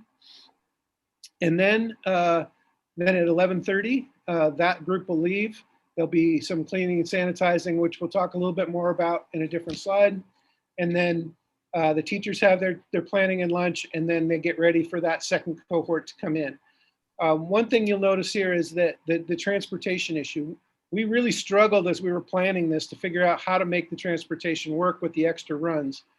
And our kind of breakthrough was the idea that we could have the way we would split the AM PM two cohorts is to have the AM group be transported by parents and the PM group transported by the district. And what that does is then that eliminates our need for an 11:30 bus run. And it does still, we do need to add a run, that 1 o'clock run, that drop off for the PM group. But that's doable, and so that really helped. So the PM group comes in at 1 o'clock. They follow that same, you know, when they come in, the same health checks. Of course, it's a smaller group because now we just have the 3rd through 5th. We don't have the whole K-5 group coming in. And again, they would do that 2.5 hours of core instruction with their classroom teacher, and then they would go home. Don, what's the AM PM breakdown? I know you said you had 81% in person, but what's the breakdown of? I can get that for you right now. If I had to ballpark it, I would say it's somewhere in the neighborhood of 60 to 65% in the AM and 35 to 40 in the PM. We can do some balancing in that there's really not anything that prevents parents from transporting their kids in the PM. It's just that we really, we don't have the bus run in the morning. So having the balance a little heavier in the morning is actually better for us when we start looking at the possibility of rebalancing. But we're not quite to that stage yet, as we're still trying to get those final numbers. Yep. Hey, John, is it okay? Yeah, go ahead. Just hope it's okay for us to maybe ask a question at the end of each slide if we have it, rather, so we don't forget. But the 2.5 hours that students are going to be in class versus an all-day normal day, they're going to get 2.5 hours with a little brain stretch here and there, but no recess, no lunch. On a normal day with breaks, recess, and lunch, how much hours of learning would they get? So how much are they sacrificing under the current model? I mean, it varies a little bit from school to school, but really not a lot. I mean, if you think about where that other time is, they would normally have specialists, they would normally have recess, they would normally have a lunch break, they would have, you know, so I would say it's probably no more than an hour less than they would normally get. Okay. Thank you.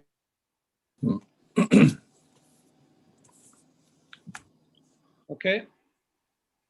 Okay, so we know one of the concerns for students and parents is the switching of teachers, and we do know that's unfortunate. We know it's difficult, but it is kind of unavoidable when we go to the dual platform model.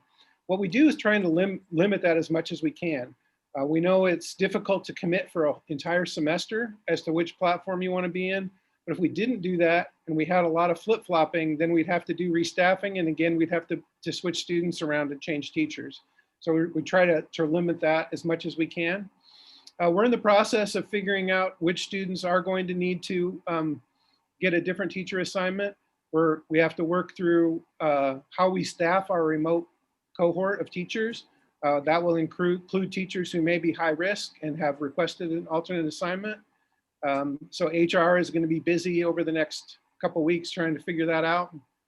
Actually, next week especially, because we want to be able to give, before we get the platform rolling, we want to make sure that everybody knows who their new teacher is if they did get reassigned to a new teacher. But again, we try to minimize it as much as we can, but it is kind of unavoidable as we work through this model.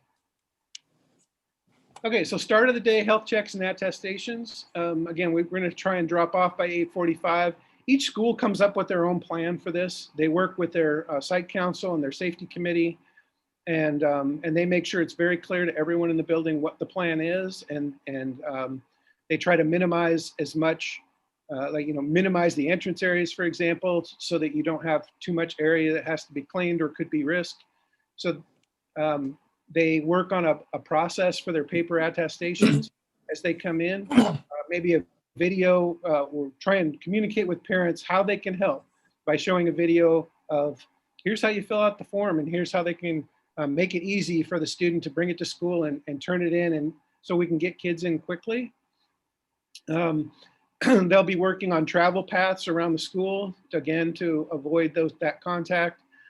When kids are waiting to get through the health check line, we have supervisors to make sure that they stay distanced. And so it's really a fairly comprehensive plan that each school designs to make sure that we can do this part of the day smoothly and safely.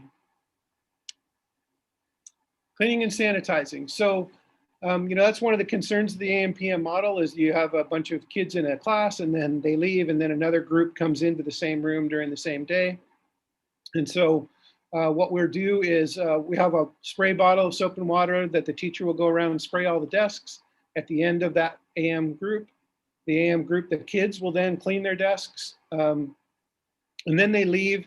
And then we make sure that we have maximize our custodians so that between that 11:30 and 1 o'clock time, they can get around the building, clean all the high touch areas, clean the bathrooms, and also get into all the classrooms and not only additionally clean beyond what the students do, but also sanitize in each room. So there's 90 minutes for that to all occur.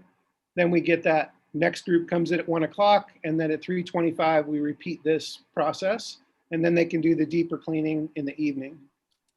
John, one of the things I heard some of the teachers are doing is, we've got, 20 desks in a classroom, and morning group is in one of the seats, and then afternoon group is in another set of the seats. So everyone has their own desk, basically. Do you know if that's, I thought that was pretty genius that they were doing that. Is not that you still have to clean the room, but right. I like that idea. Do you know if that's widespread throughout? Well, it's going to depend on the classroom. If there's a classroom that, for example, only has 16 desks that can be spaced 6 feet apart, and there are 10 kids in that classroom in the AM cohort, and 10 in the PM cohort, then you wouldn't be able to do that. But they can in some classes, and when possible, that'll be an option that we can look at. I was just going to say, I really appreciate these slides because I was sort of brain freeze on this whole hybrid model and how it was working. And I guess I wasn't putting it into my mind that half the K2 kids are coming in the morning and the other half of K2, the 86% or whatever, are coming in the afternoon. I wasn't making that connection. So I appreciate that slide. So really. Just to clarify, David, the K2 will be coming in full day every day, or 4 days a week. It's the 3-5s, the 3rd through 5th grade, or intermediate students that will be coming in the half day model. Okay, but it's still, okay, yeah, that's my slip up, but still half the 3 through 5 in the morning, the other half 3 through 5, different kids in the afternoon. I wasn't making that connection. So this was helpful for me with that. And can you, you may get to this to a later slide. If you do, you can tell me you're going to talk about it later. But how, obviously is it the same kids that teacher was teaching, or they may have new kids now and the other kids will be remote. Are you going to talk about how that's going to work on a future slide? I'm not sure I'm clear on your question. So let's say Mrs. Smith teaches, is it going to be half her class in the morning and then the other half of her same class in the afternoon, or would she maybe see different students? For the most part, she would see her students, half of them in the morning, half of them in the afternoon. There is going to have to be some students because the remote like let's say we have a Mrs. Smith and she's got 24 students right now. And from that group, 6 of them elected to learn online and the other 18 wanted to learn in person. So her 18 would be split 9, roughly 9 and 9. Doesn't have to be exactly 9 and 9, but it'd be roughly 9 and 9. And then those 6 students would go to a different teacher who would be their new remote platform teacher. Now, in some cases, we may have to, if they have small numbers, then we may have to consolidate some sections in order to staff the hybrid model. We're going to need somewhere in the neighborhood of 9 teachers. Wait, check that, about 14 teachers to teach in the hybrid cohort. And so we're going to have to consolidate some of those sections. So Miss Smith's class may end up getting combined or with a new teacher. So the way we phrased it in our survey was most students learning in person will stay with their teacher, but not all. And most students moving to the remote will get a new teacher. Okay, and that clears up some of the emails that I was getting or from parents asking why their kids changing teachers and stuff like that. So yeah, and it's okay. We'd love to keep them all with their regular teacher, but with this model, there has to be some shifts. Okay, next we're going to talk about meals. One of the concerns in the COVID era is the risk of students eating without their mask on at school. And so one of the advantages of this AM/PM hybrid model is that we believe that we can eliminate eating at school. So the way we can do this is kind of what we're considering. Sometimes we refer to it as the Backpack for Kids model.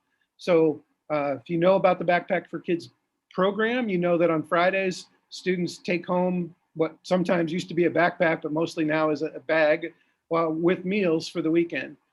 And so the idea here is that we provide students with a bag of lunch and breakfast that either depends on which cohort we're talking about, but if we're talking about the AM cohort, they take their lunch home and they take the bus home at 11:30 and they eat their lunch at home. For the afternoon group, they will have already had lunch and they need a breakfast for the next morning. So when they get off the bus when they get off that 3:30 bus, they get a sack that has both a breakfast and a lunch for the next day in it. And so that way we're kind of staying ahead of those meals with the kids. So everybody has the meal provided, but there isn't a need for any students to be eating while they're at school. Any questions about that? Yeah. So what about those kids that are not getting breakfast, that are getting sent to school without breakfast? Are we? So they get off the bus the day before, they would get a sack that would have a breakfast that they can eat before they go to school the next day. Okay. And obviously it would, not be something that would spoil or, that I can't give. Maybe Karen, I don't know. Karen, do you have anything to add to this? Yeah, basically, right now, when we're issuing out lunches for those that are picking them up at the schools, they're actually picking up a breakfast and a lunch. So this would be very similar for those students that are going home at 11:30. They would get a sack or a bag that would contain a lunch for that day and a breakfast for the next morning. With the students that are coming in for the 1 o'clock session, when they leave school, they would get a sack that would be for a breakfast and a lunch for the next day. Okay. So the hope would be that they would have something left for the next day so that they're not coming to school hungry. Correct. Yeah. I realize this is difficult and we're doing the best we can. I get it. But yeah. Karen, I see your line 1 on this slide shows all students can get this, not just free and reduced. So, how will we know? Will we have meals prepared in advance? How will we know? Yes.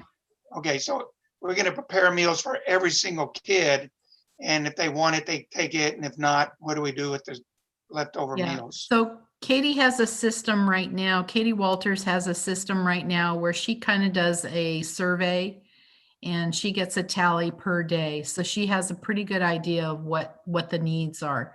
We're still preparing meals that can be picked up outside of school. So we still have remote students that will be wanting meals. So we are still providing meals to be picked up at schools also. And we have middle school and high school students that are eligible to pick up meals also. So this is just a solution for this group, this cohort, but we're providing meals for K2 students in the school. And we're also providing meals for those students that are outside of school.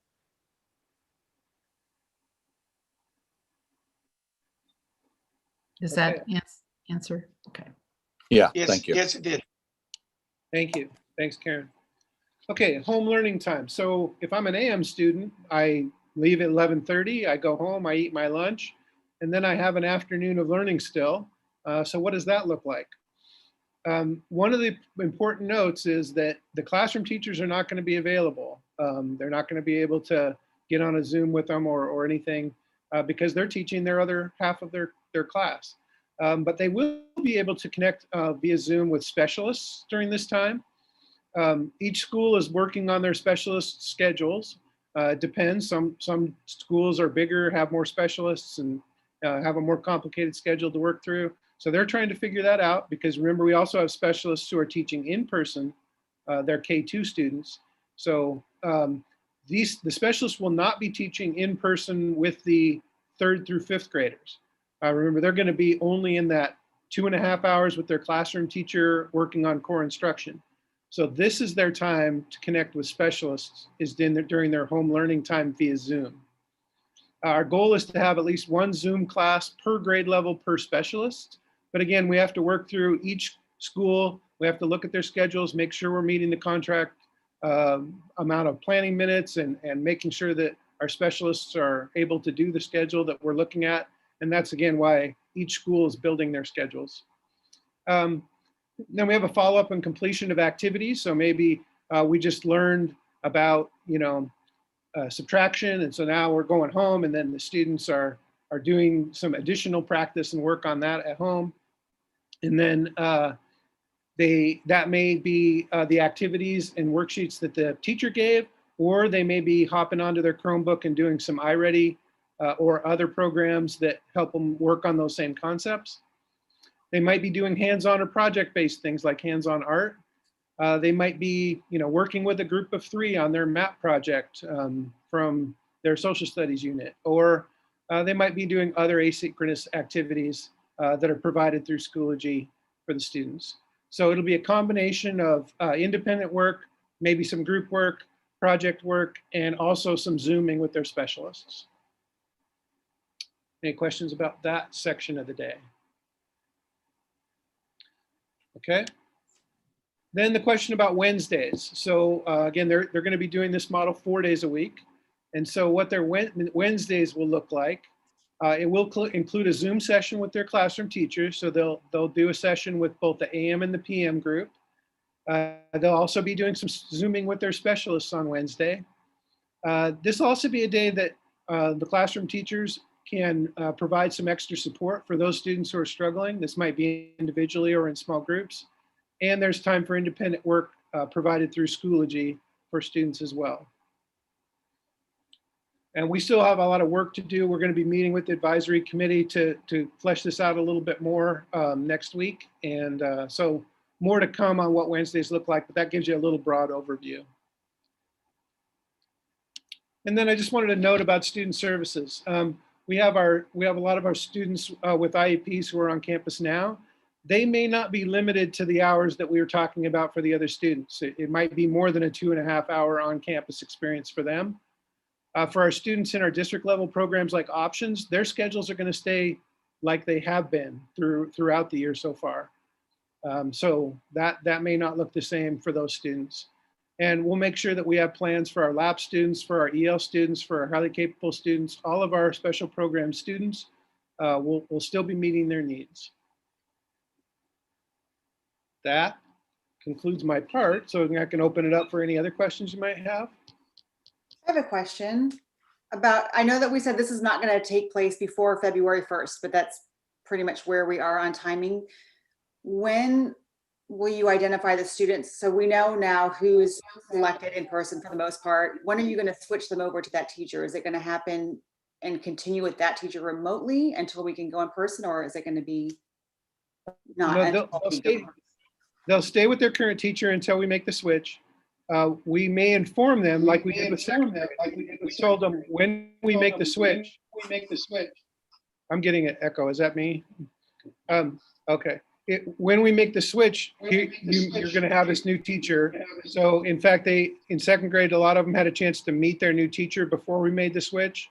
So if we can give them that heads up and give them some lead time, then they may be able to figure that out ahead of time. But they're not going to switch their teacher until whatever date it is that we decide we're going to start our 3-5 hybrid.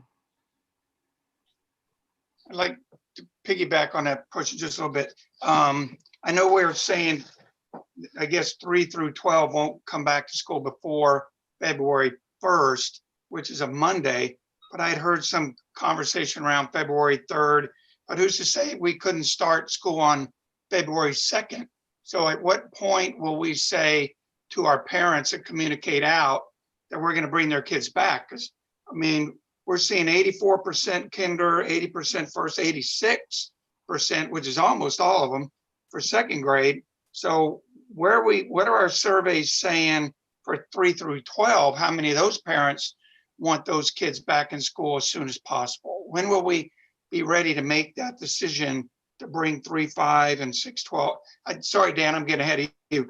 3-5, when we'll be ready to make that decision on 3-5?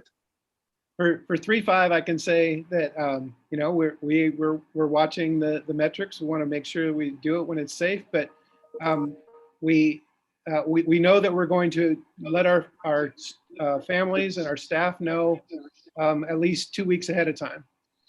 So you're right. It could be a Monday, a Tuesday, a Thursday. Who knows? But whatever it is, whenever it happens, we'll let everybody know 2 weeks in advance. I know there's been a lot of. Sorry, Deb. I know over the past 6 months, there's been a lot of board discussion about being able to use local numbers within the Peninsula School District boundary versus Pierce County and now the South Sound, whatever we are. But has there any, and this may be for Art, but has there been any discussion with the latitude for us to be able to use our local numbers versus having to go on the higher numbers of Pierce or King or Snohomish County? Yeah, I'll let Art take that one. The short answer is just about everything you could think of, there has been conversation. At the same time, we're trying to take a whole set of numbers. And as you know, the governor rolled out a new set of guidelines. So we're taking it very carefully, one step at a time. I'm going to basically answer your question with, we're going to continue to work that through day by day and week by week. And right now, our best intent tonight was to give you a really good picture of what the hybrid program looked like without being able to answer that question that you and others have of, give me a date. And I know it's there. I just can't do it yet, David. So can I jump in real quick on this topic? I feel like I maybe missed something, so I apologize. But so the reason why no date can be set is because it's tied to the case numbers. I feel like I missed why 3 through 5 date setting is different than setting the date for second grade, if that makes sense. Sorry. Yeah, you're right, Lori. It's all embedded in actually the multiple numbers that we use. It's the trends, it's the numbers. So for all practical purposes, the issue right now is that we knew in the first 2 weeks of January, excuse me, in January, we would be coming out of the holidays, and there were lots of predictions of what the numbers would look like. So we did not want to commit to a number that we in fact would then have to turn right around and say, we can't do that. So we're watching the numbers that we believe that this mid-January time period will give us a pretty clear look at what's ahead for us. And then we can use the 2 weeks notice. So it's realistic to look at that early February and say, is that possible? And the answer is a clear yes. But are we making that commitment to it yet? The answer is no, because we really have not yet emerged from the the full rise. And if you look at the numbers that were today and yesterday and the day before, a quick example would be a number that was 400 one day and 143 the next day in terms of cases. And we're just coming out of this very volatile period. So I'm not trying to be obscure at all. We're literally trying to follow the guidelines that if you're in the high category, these are the guidelines that you have. And they particularly spoke to what happens at grades 4 and 5 following what happens at the primary, the K through 2 or K through 3. So we're not matched up with that with our K1 and adding the second grade, but we're trying to stay really compliant with the guidelines and at the same time moving fully ahead, knowing that we can bring the kids back. And I think right now, I guess my statement would be, we fully expect to be able to get the kids back, and the numbers and the trends are showing that, but we're just not yet at that point where I can emerge from the holidays and that holiday effect and know that we're there, Lori. Thanks. I appreciate you explaining that, because I think it does feel a little obscure to families who are seeing, we don't, this is going to be sometime, we don't know when, but when you explain all the factors that are going into the timing and the decision making and then having to allow 2 weeks to implement, I think it's helpful. So thank you. Thank you, So Lori. Art, to be very direct with that, so you're going to assess that again, our team is going to assess that again tomorrow, Monday, and then we wouldn't start until a 2-week period is announced. So, and it's not going to be absolute, but when we believe that the combination of where the numbers are in terms of cases and the case per 100,000, as well as the trends, as well as the positivity, then we're going to say, we believe we are on track, that we will open on this date. We'll commit to a date and we'll move forward, with the only exception being if something went really askew and we totally missed a reverse in the numbers. It's not going to necessarily bounce from day to day. If the number of cases went from the 145 to 163 and back to 123, that'll be built in the average. But it's to get us in this case. We knew if we made the call on the 4th of January, at the day we came back from the holidays, that we would be facing literally at least 10 to 14 days of post-holiday numbers that were predicted to be pretty large. So we chose not to make that decision and have to sort of wrestle it through day by day. And that's kind of where we are. So as we bring the second grade back on the 19th, that will also be right in that window, will, for all practical purposes, be a good time to make that decision of what we're looking at 2 weeks out, and what the trends seem to be, and if they're firming up. I don't know if that's answering it directly. No, it is, and I didn't know that I had a specific direct question, but I guess my real question then is, I know other board members have, I know members of your team, and I'm sure yourself, have tracked not only Pierce County numbers, but every Gig Harbor and Key Peninsula numbers David alluded to earlier. And I know that Gig Harbor and Key Peninsula combination has always been in the moderate, has never gone up into the high level.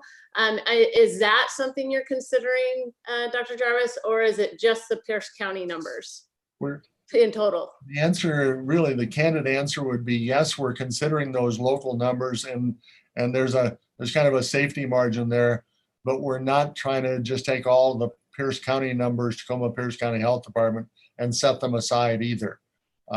So with an example of that would be, again, knowing that both for the Thanksgiving and the holiday period, there were predictions throughout the state that wherever you were, there would be the issues of travel, there would be the issues of get-togethers and families, and there would be a higher transmission rate.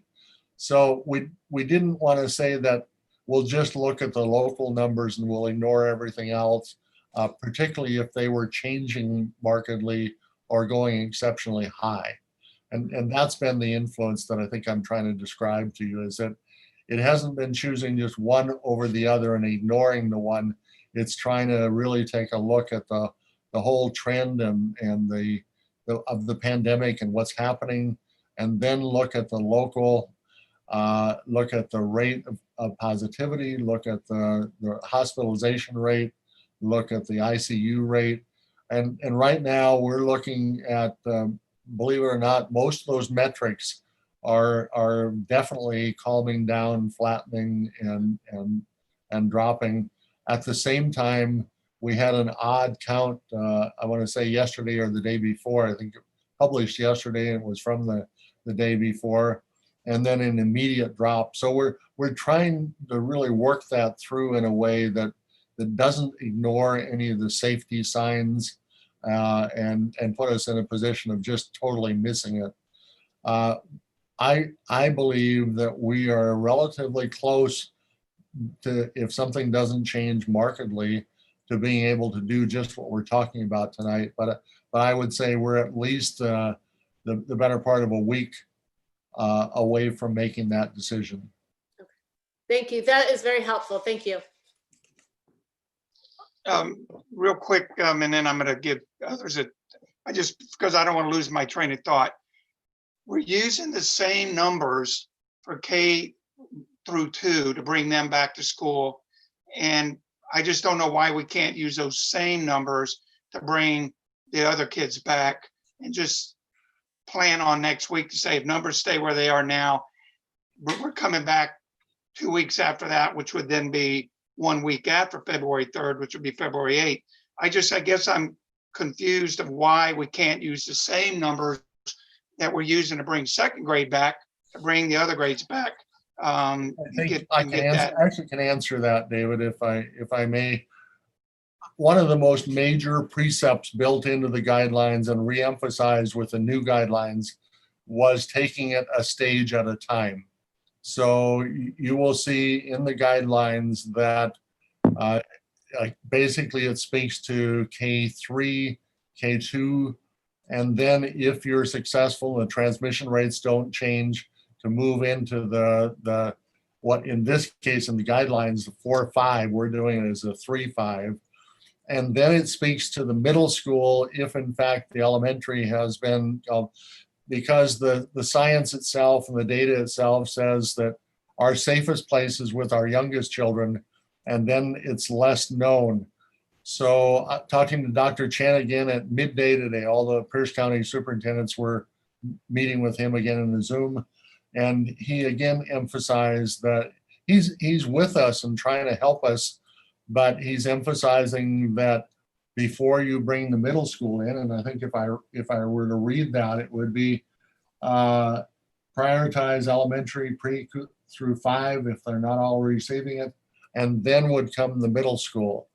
The hardest one of all is the high school, because the high school, they built in the guidelines that said, in essence, if you've already phased in the others and the transmission rates didn't rise markedly, to then consider the high school.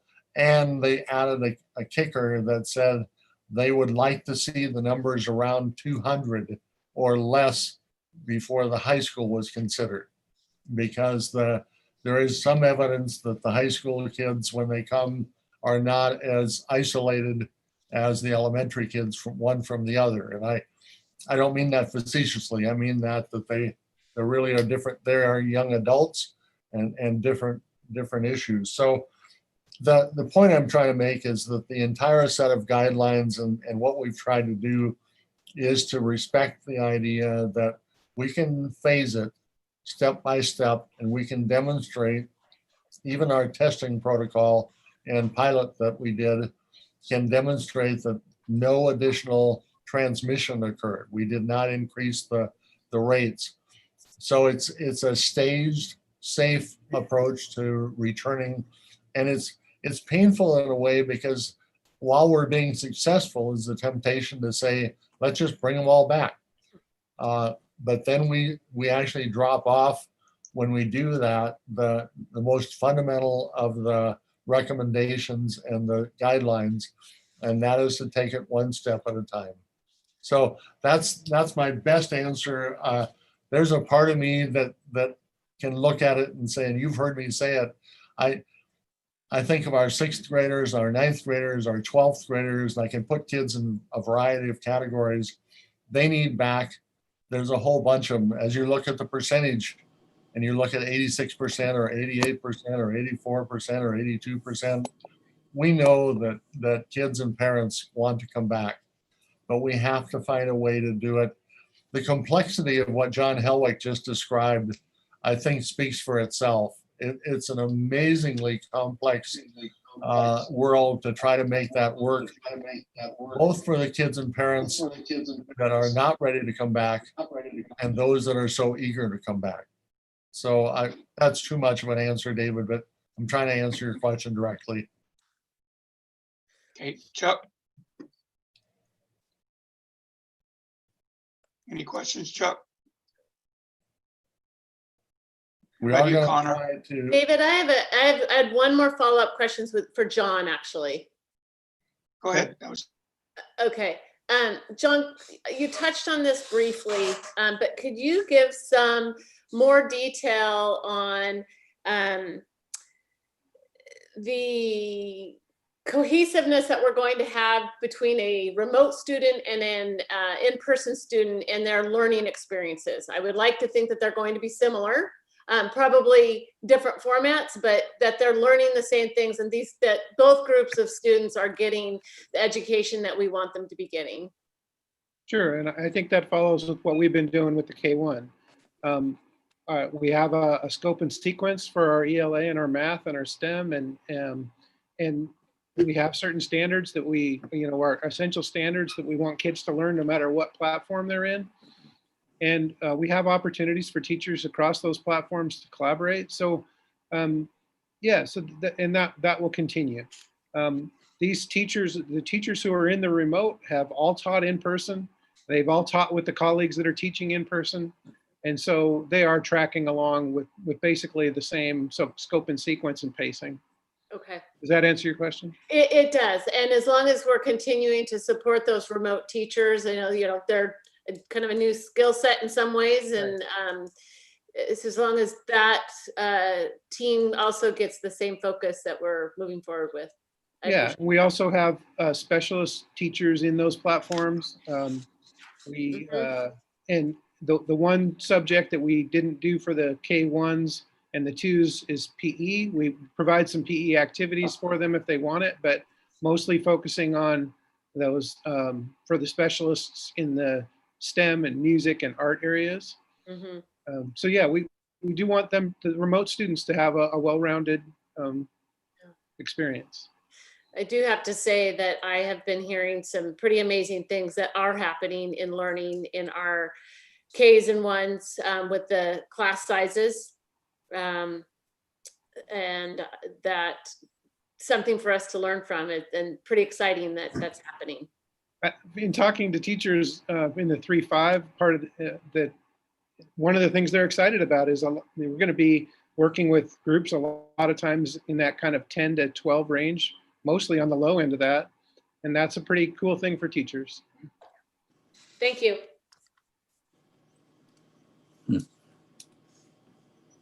Chuck, can you hear us? Are you on there? Yep, I'm you have here. Any questions? I Any do not questions? this time. No. Okay. All right, and then a quick question for Chris before we move to Dan. With what Deb said, we're hearing some great stories about remote learning success, but can you tell us what challenges we might be still having with remote learning now that we're into this for 6 months or, so what are our greatest challenges that we're still seeing today? I think we still have, pockets of kids that don't have the greatest connection. We do have, in some cases, providing 4, 5, 6 hotspots to a single family, just to make sure, because the connectivity is pretty bad. But for the most part, we're, the things that we are seeing are, I think, really have settled in and settled down. We're not getting the panicked parents. And, I'll be honest, I think, and maybe Dan and John have this a little bit better than I do, but maybe some of those parents did actually, leave the system as, if they ran into too big of problems. I know that in conversations that I know Dan and John have talked to some of those parents over the start of the school year, but for everybody that's still here, our teachers are doing a great job. They're making it through. It's just, I think we're still, and we haven't done a survey recently, and I think we need to pretty soon, but I think that social emotional, the connection between kids, the connection between the kids and the adults is kind of the biggest thing we're hearing about, from some of these kids that are all fully remote still. So I would just chime in and agree with Chris, and I'll just give you a real quick anecdote. I shared with Dr. Jarvis today that I took a call from a parent yesterday, a parent who's been in the community and I've worked with over the years. And the parent just wanted to share that their student, who is normally very successful academically, was, struggling a little bit academically as to what their usual standard was, but over and above the academic side, the social emotional side was difficult. So regardless of whether kids have A's, B's, or C's, many still desire to get back into the classroom, see their peers, connect with their teachers. There's that whole connection piece that still continues to be a gap, whether students are struggling academically or whether they're not really struggling academically. There's still that social emotional side. Thank you. I just want to make a quick comment before we move too far past John's presentation. So thank you so much for all the details and the slides. That was really helpful. But I just wanted to applaud you and the entire team or the advisory team, because the model as you describe it tonight, it just makes so much more sense to me. I will admit I was having trouble getting my head around the split. I knew some of the reasons for it, but I couldn't figure out as a parent, how is this going to work for anyone? But the transportation solution, I think, is genius. So I applaud. I mean, that it just makes so much more sense now that those who can transport can, and the buses can do the other, and the lunches and all those kinds of solutions. But especially, just as Dan just mentioned, social, emotional, and all that, just for those kids in elementary school to be able to go for part of every day or 4 days and look forward to some consistency for those hours each 4 days a week with their classmates and their teacher, I think is just hugely beneficial. So thanks for all your work on solving all the problems. Right. We had a lot of great input from the teachers that were on our advisory committee. So it's a team effort.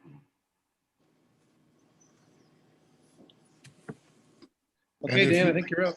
Anything now is complex, Dan? Would you like to talk about 6 through 12? Dan's got the real complex. Yeah, I made a little note here that David had mentioned that he had a brain freeze earlier on some of the hybrid stuff. And so if you had a brain freeze on that, we're really going to blow your mind here in the next 10 minutes or so. Yes, Chris, are you able to put that PowerPoint up?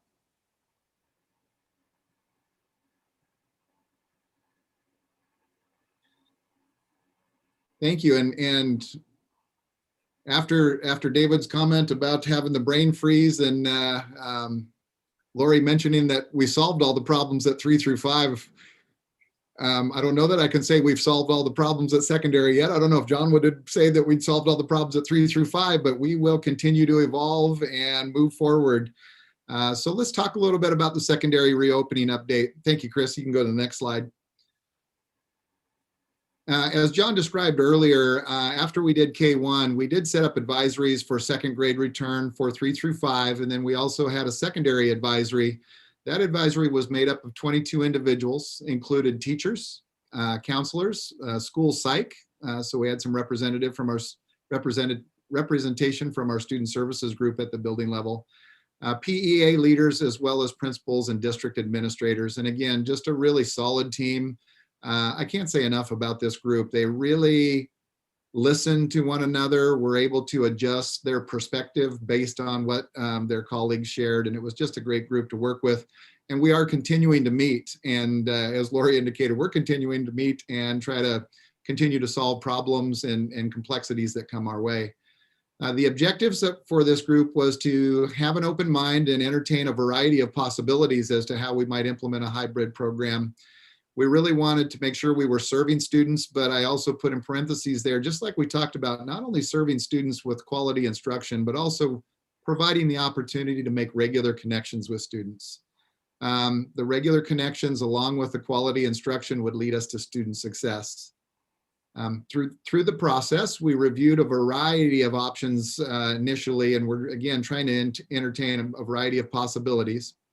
As we did that, we found it necessary to determine what our priorities are. And so the team went out and presented to their colleagues in the buildings, brought back feedback from the buildings, and from there determined some priorities.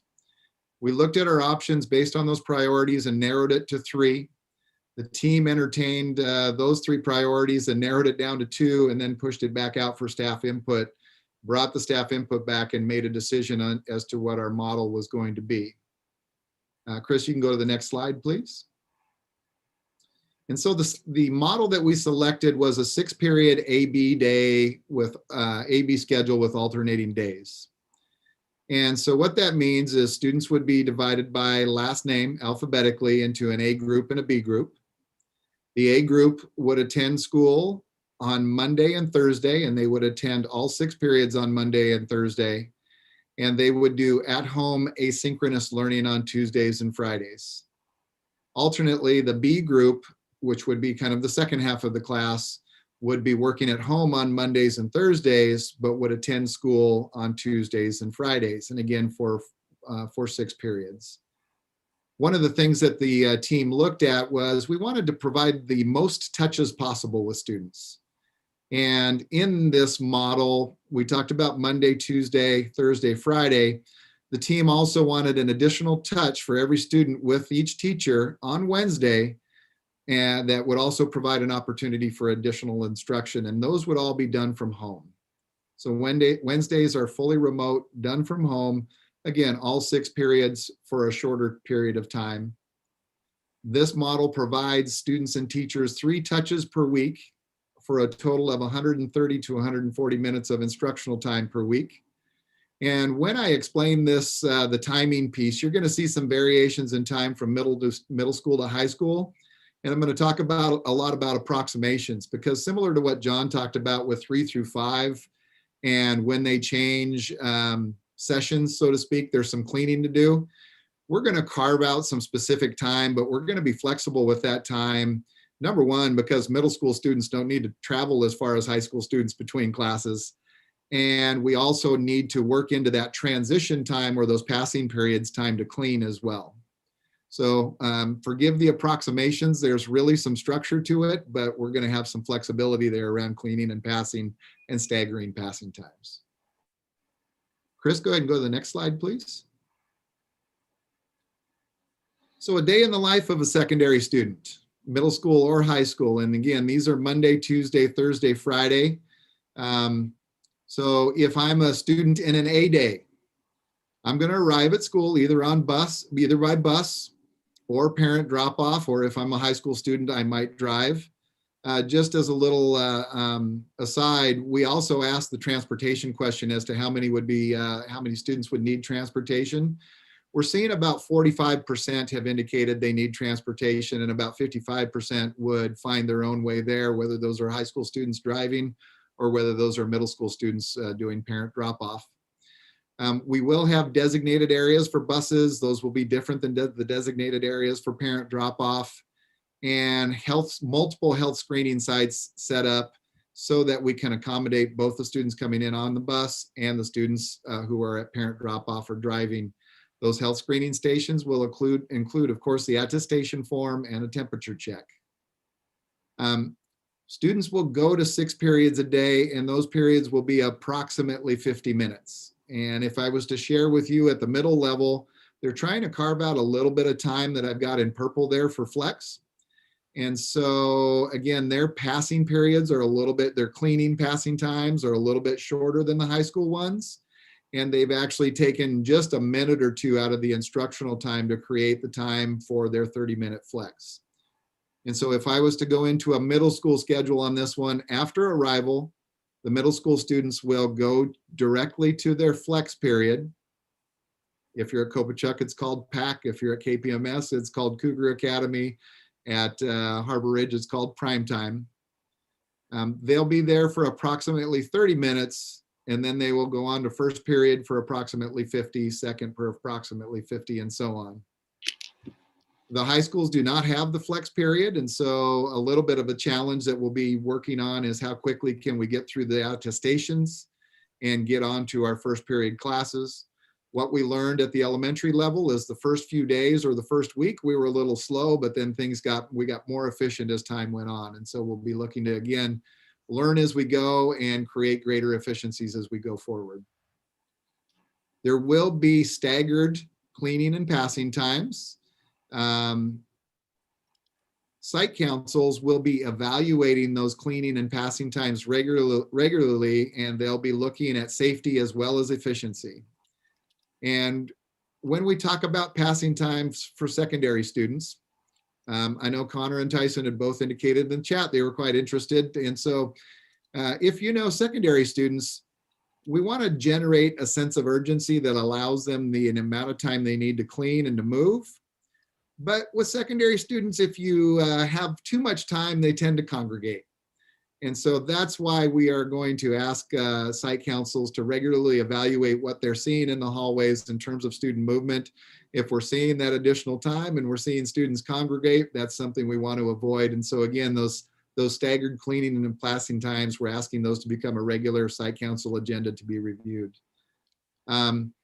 The bullet I don't have in there is around lunches. We will have lunches on site. Lunches will be held in the commons or lunchrooms with students seated 6 feet apart.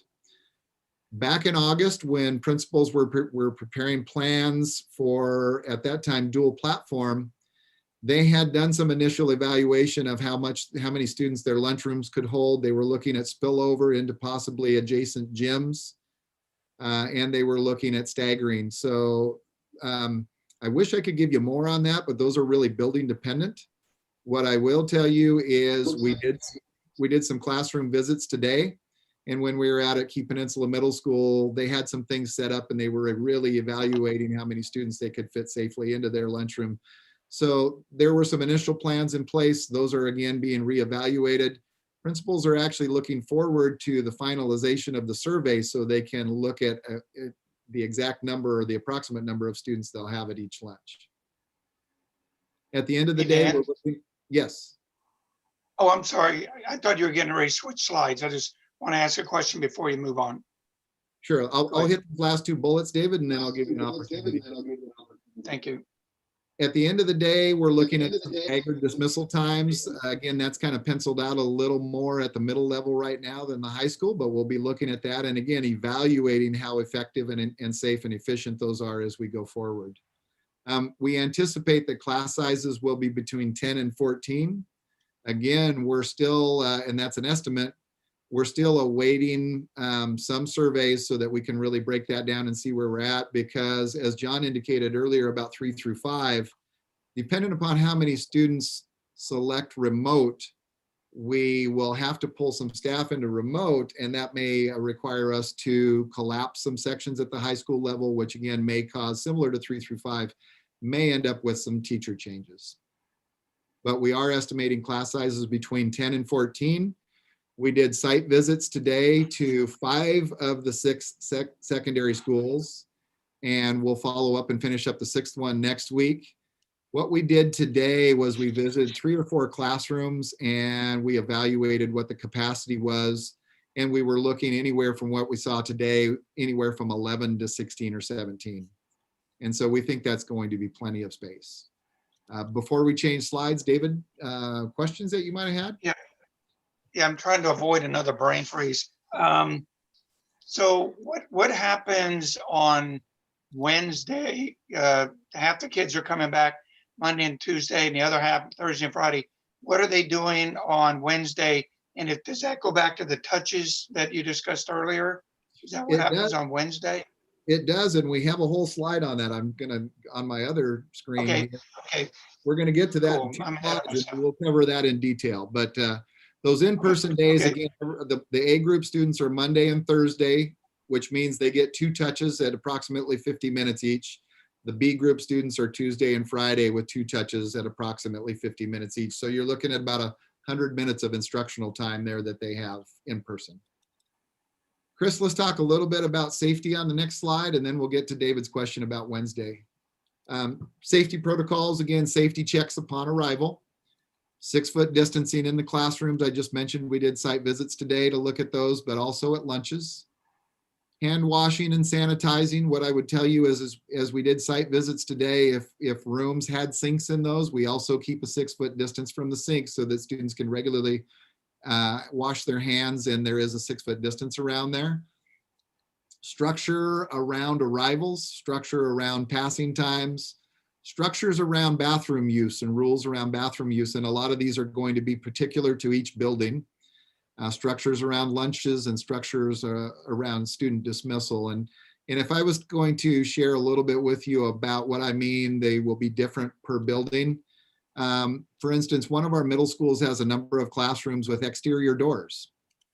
At the end of the day, when students are leaving to go to their buses or go to their parent pickup, if they have exterior doors, we can use those doors and students can pass outside the building instead of inside the building, and that increases safety because we have less congestion throughout the building. So again, there's going to be some work put on the shoulders of each building site council to evaluate their plans and really fine tune them as per their buildings.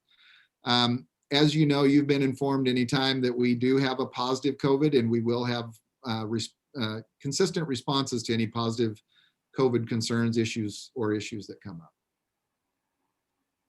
Chris, if we go to the next one, we'll answer David's question about Wednesdays. Those of you with students in middle or high, you know, Wednesdays at the high school levels, they've had about an hour of homeroom. At the middle level, there is not a lot of contact time. Teachers do make the most of the collaboration time in the morning.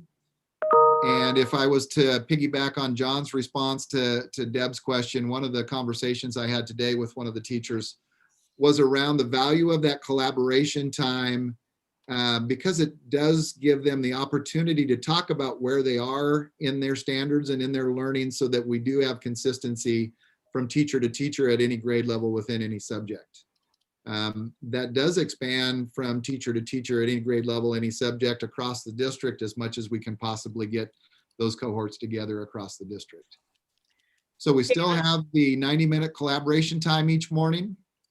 Students will start at home on a regular meaning pre-pandemic 1 hour late start.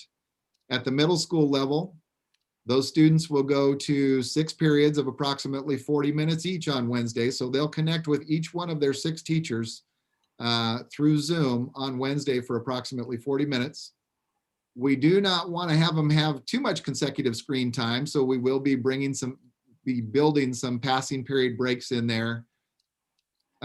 Just to branch off of what Karen said earlier, there are longer lunch blocks built into both of the Wednesday schedules, because students may need to go pick up lunches, or if they're home making their own lunch, sometimes they need a little more time to do that.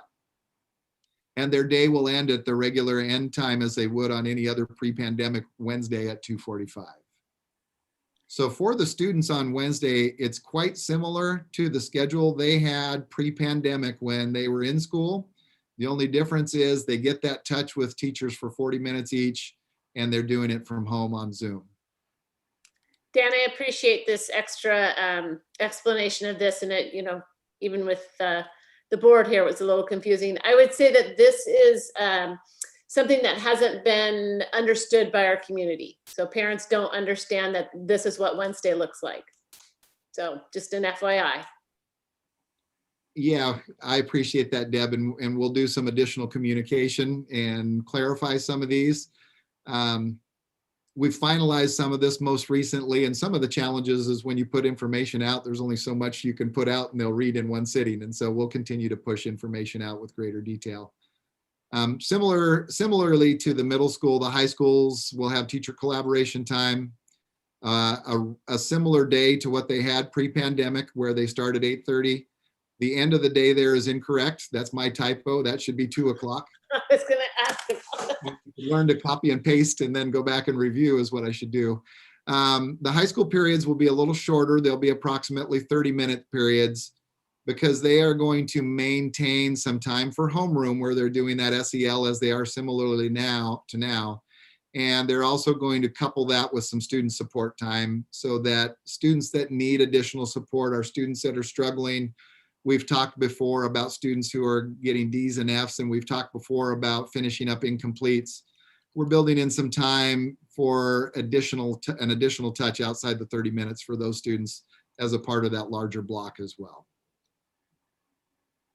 So Deb, I appreciate that. Again, as we finalize this and have it going, we'll continue to push it out in more detail. If there aren't any questions on those Wednesdays, then we'll go on to the next slide. David, did that help bring a greater understanding as well? Yeah, thank you. Appreciate it. Certainly. Chris, we can go ahead and roll forward. So regardless of the model, we've learned a lot in the first semester. And we learned a lot since last spring. And many people shared comments that, wow, the fall was way different than the spring. We got way better in the fall in terms of remote instruction than we did in the spring. What I would tell you is, as teachers have done their work, their practice has evolved and they've become increasingly efficient and effective in their instruction as well. But we still want to strive to improve our practice when it comes to instruction. And this slide really talks about how we want to be purposeful in our planning, no matter what the model, no matter when kids are in front of us in Zoom or in person, and just kind of go back and say, how do we leverage that time with students most efficiently, and what activities are most appropriate for when they're at home. And so we just gave you a little snapshot of this right here. And while they're at school, we really want to leverage that time to build community, to focus on teaching and learning skills, for students to collaborate safely. We don't want to break those 6-foot barriers, but that is the opportunity for our students to collaborate. That checking for understanding you see there in a different color, and I'm going to circle back to that in a minute. We want to see students reflecting, and we want to see teacher feedback and them reflecting and adjusting what they do based on that teacher feedback. And we really want to focus on things like a launch for upcoming learnings or when they're learning at home. So again, that first column is really about how do we best leverage our instructional practice during that time we have students in front of us. That leads us into what is most appropriate for when students are at home. And you see that independent practice, you'll see that that's matched with the checking for understanding. One thing we experienced this fall is a lot of times we knew students had some time at home, and in some situations, the work that we assigned to them became overwhelming. And I would say that's the case for a lot of students. And at times, I know schools have taken pauses to allow students to catch up on homework. And those are good reactive measures when students are overloaded. But as we go forward into second semester, we really want to be purposeful about our independent practice. And the reason it's tied to that checking for understanding is if we really emphasize and focus on checking for understanding while we have students in front of us, the need for large amounts of independent practice, hopefully we can scale back on that and have fewer independent practice, fewer hours of independent practice, but done in a more focused manner. And there's a quote out there, and I want to say it's a Vince Lombardi quote that says, practice doesn't make perfect. Perfect practice makes perfect. So again, if we really focus on the checking for understanding, make sure our students are really understanding the concepts, we can be more focused with our independent practice. And again, we did see some students get overwhelmed this fall, and that's an area we're going to continue to try to address and improve upon. In addition to that, students can be doing projects that are associated either to learnings that they just had or future learnings, videos that prepare students for upcoming concepts. Many of you, if not everybody at this point, is familiar with Khan Academy. Can we emulate some of those things in what used to be called a flipped classroom, where if I'm a math teacher and I teach a concept one day, I give students some independent practice, and maybe in that flipped classroom concept, I assign them a Khan Academy video that prepares them for the next concept so that they have a stronger foothold as when they come in. Overarchingly, we want to see students practicing, predicting, thinking, and learning while they're at home.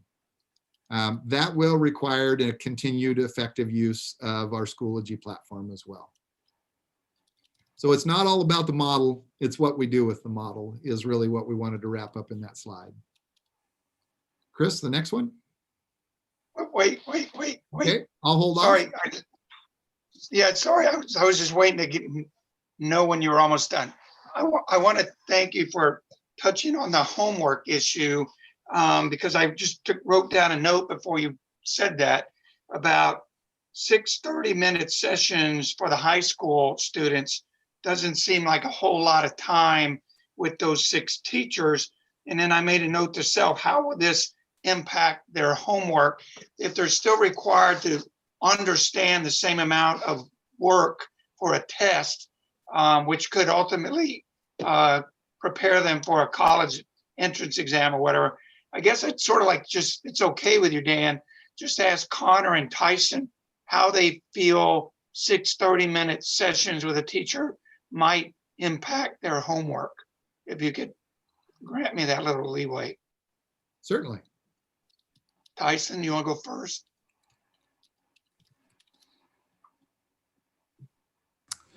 I really like this plan actually. It's very effective, I think. It's a lot better than I thought it was going to be for getting us back into school. It's very well thought out. The Wednesday things kind of surprised me with the sitting in Zoom all day, but you know, I'd rather be going to school than not going to school at all. So it's I think it was good. I think it's a good option for us. Thank you. Connor? I think it's a great plan as well. Primarily because like Tyson said, it's better to be going to school, period, without and as long as we're able to kind of get back into a normal things. Because I've seen kind of the whole situation with some kids having social withdrawal, I guess, and kind of whatever kind of needs to take to kind of get back to that normalcy, I think would help out a lot. Obviously, there's going to be problems with every plan that we try and come up with, and like you mentioned, the homework thing. But at this point, I can't really see how much different it's going to be from what we have now. With us only seeing our teachers twice a week, we're still having a lot of homework, and then we're going with the whole seeing them twice a week, but just a little bit less time overall. So I think that this is a good plan to try and help with the whole social interactions and kind of get back into normalcy kind of thing. I would just add to what Tyson and Connor said. First of all, you're both very insightful, so thank you. Tyson, it would be 6 30-minute periods on Wednesdays, but there are breaks built in there, so we don't want you to over Zoom. We are going to let you get up and go to the refrigerator and go to the restroom and do what you need to do, so we do want to break that day up a little bit for you. Connor talked about really the differences or lack of differences. Currently, our high school students see their teachers twice a week for about 140 minutes. He was right on, because the number of instructional minutes really don't change significantly at high school or middle in this model versus what they're currently doing. What I would share with you is they will be in classes. And again, we predict anywhere from 8 to 14 in a class, face-to-face, versus with 25 to 30 in a class on a screen. And so Connor nailed it, man. You guys are sharp. The number of minutes does not significantly different. It's the environment and coming to school and being face-to-face with your teacher as opposed to on a screen and with a smaller group, and being able to, turn your head and see your colleague next to you instead of looking at them on a screen. So I just say you guys are sharp. Thank you. Yeah, we as kids really want to go back to school as soon as we possibly can, and so this is great. I know that Peninsula, and I'm sure Gig Harbor as well, is very excited and has a lot of excitement about the fact that we could be coming back fairly soon. So we're very excited to see each other again and to see us get back into school. So thank you all for finding a way to get us back there. Yeah, I kind of second that. When I saw that, like, we had a whole survey about like, hey, do you want to stay remote or do you want to have a chance of coming back with the in-person learning thing? I was like, yeah, this. I personally didn't think that we would be able to have in-person learning this year.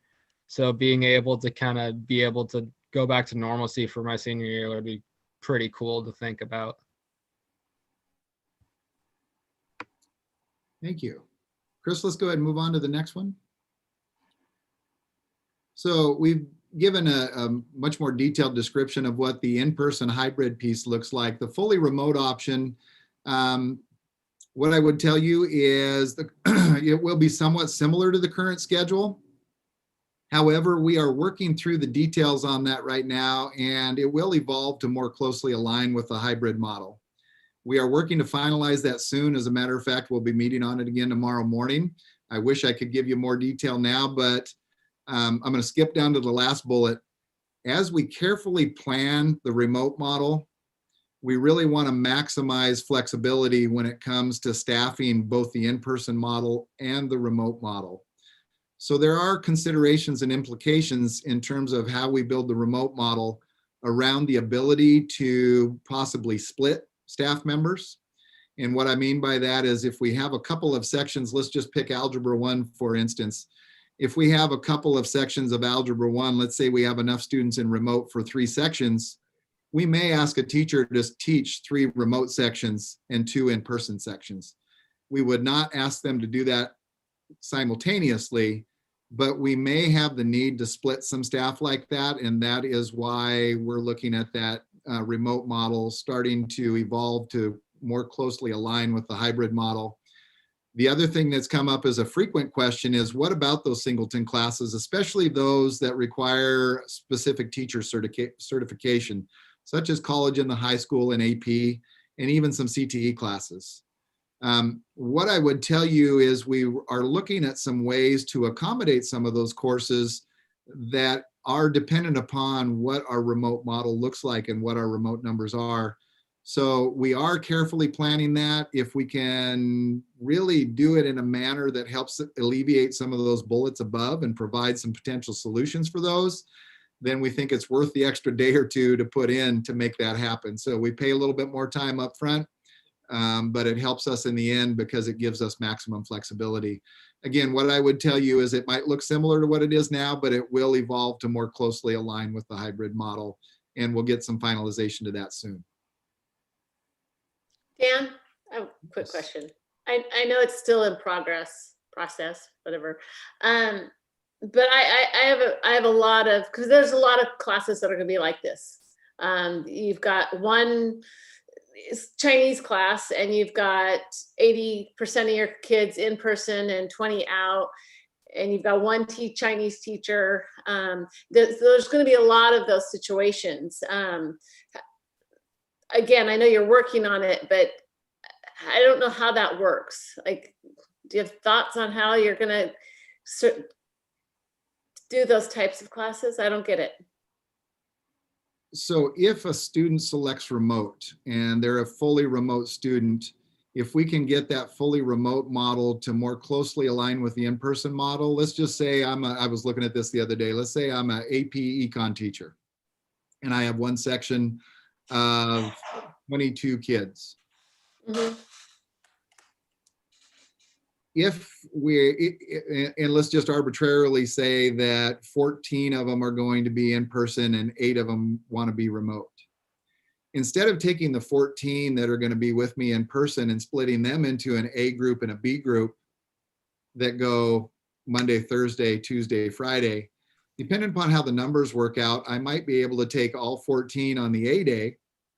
And I might be able to, if the schedule aligns, those that are in fully remote, I might be able to teach them on the B day remotely. So those 8 that are remote would be at home and they would be on Zoom. And during that particular period, I wouldn't be standing up in front of people and teaching that way. I would be teaching on Zoom as I am now. Now, you're exactly right, Deb. There's a variety of configurations in there. I've given you just one possibility. But those are the pieces we're going to have to work out. However, as we build this, having that flexibility to do that will help us in many instances. If, as you described, 20 of them want in-person and 2 want remote, then we're going to have to look at other options. And we've kind of had some initial discussions about those. I don't want to go into them too deeply right now because we're still kind of working those out and vetting them. But instead of splitting the in-person groups in those singleton classes A, B, depending upon what the numbers look like, can we split them A in person and B remote or vice versa? Okay. And if we can tackle some of those in that manner, that might be an opportunity. Others, we might have to find different solutions for. That makes sense. Thank you.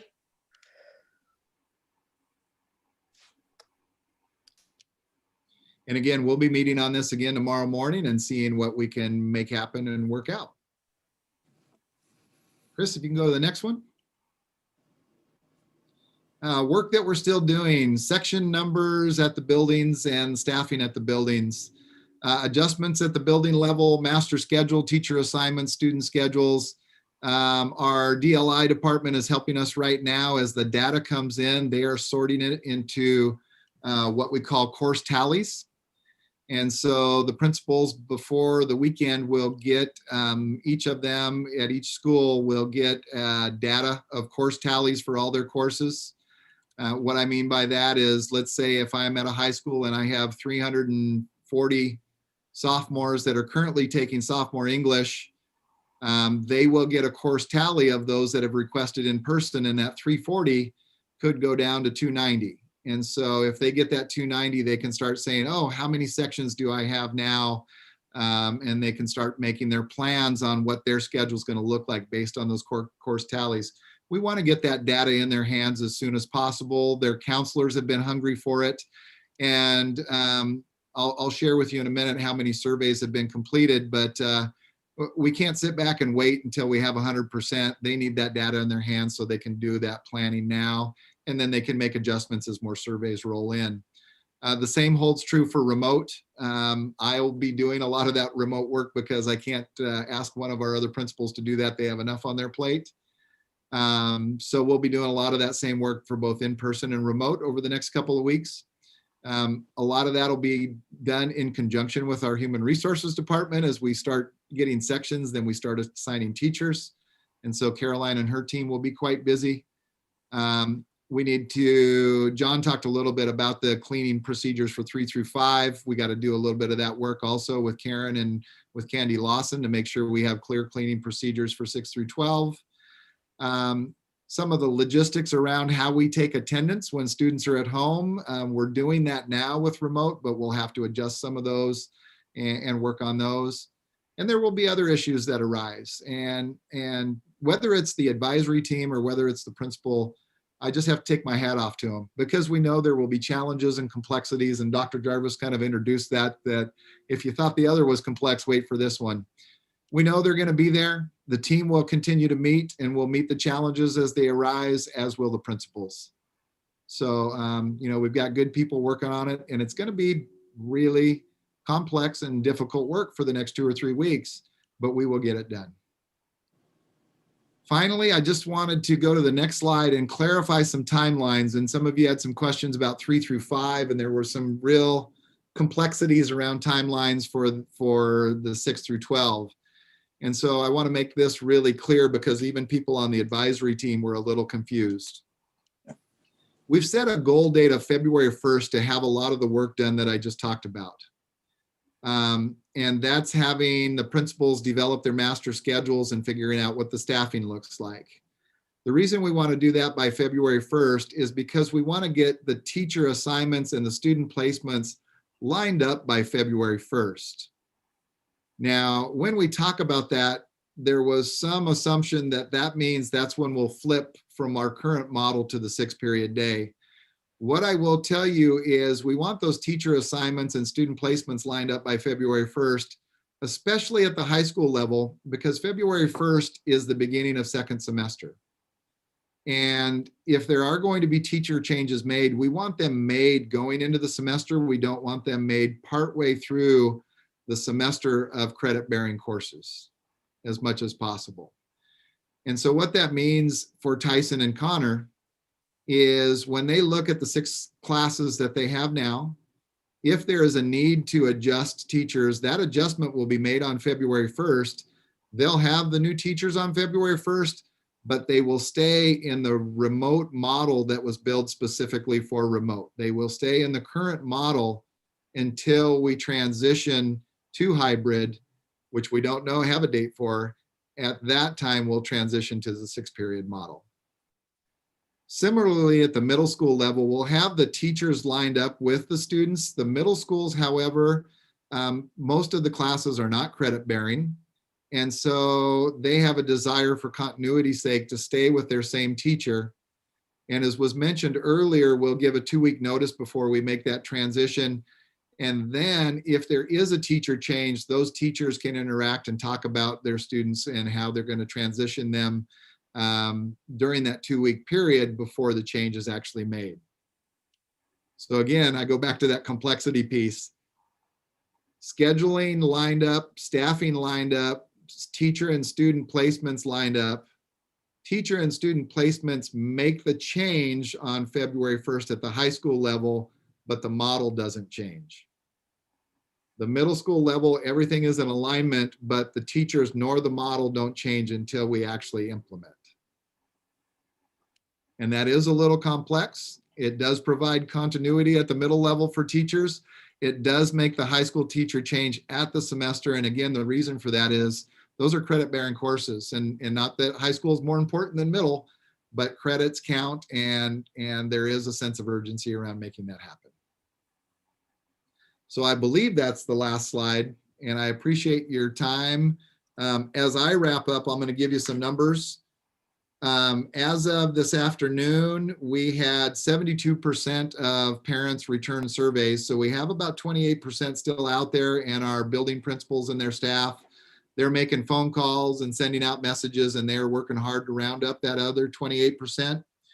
We have almost exactly a 75-25%, 75 requesting in person and 25 requesting remote at this point, with 28% left. The last thing I would just add is Dr. Jarvis started the meeting off thanking you for your service, and from both John and myself, I would just say happy Board Appreciation Month, and we appreciate your support as well. Now, if there's questions, I'm happy to answer them. Go ahead, Natalie. I have, you know what, I'm gonna rattle them off and then Okay. you answer what you can, and maybe some of them not right now, but some of them are softballs and some of them are kind of more complex. But one is, will we be giving new students an opportunity to see the schools before they go in? So obviously 6th and 9th graders, but I know that we've had some new students in general move into the area. Will they have a chance to be welcomed and kind of get the lay of the land first? We've had some conversations as principals around when, as Dr. Jarvis talked about earlier, when we look at those metrics and when we have the green light. what do we think about a phased in start to secondary? Meaning at the middle level, do we bring 6th graders in for a day or two before we bring everybody in? Do we bring 9th graders in before we bring everybody else in? We don't have a plan in place. We've started that conversation with principals. That conversation has not gone to the advisory group yet. Obviously, more so at the high school than the middle level. Part of the complexity of that is, what about classes like math classes and electives that have students from a variety of grade levels? So if it was all pure, it would be easy. I would say that we wouldn't let that prevent us from entertaining what the possibilities are. Great. Okay. Couldn't that be a, hey Natalie, real quick, couldn't that be like a Saturday open house or something? Just, let them walk through on a Saturday just to get familiar with the building? We could do that potentially. That's an idea. We could do that potentially, David. It is kind of nice if they're able to walk the building and go from class to class and get a feel for what the school day looks like and do it without their upperclassmen. Sometimes that's comforting for a day or two before the rest of them roll in, but it could be also an option, could be a Saturday as well. I see Dr. Jarvis waiting to chime in. I'm sure he's been involved in lots of transitional programs. They're fun, and I'm laughing and smiling because it's just really fun when kids new to the building come in and they kind of have that shock and awe. One of the twists that I would just answer is that as we look at those possibilities, the oddity of this pandemic and keeping social distancing and how do you do some of that is so prominent.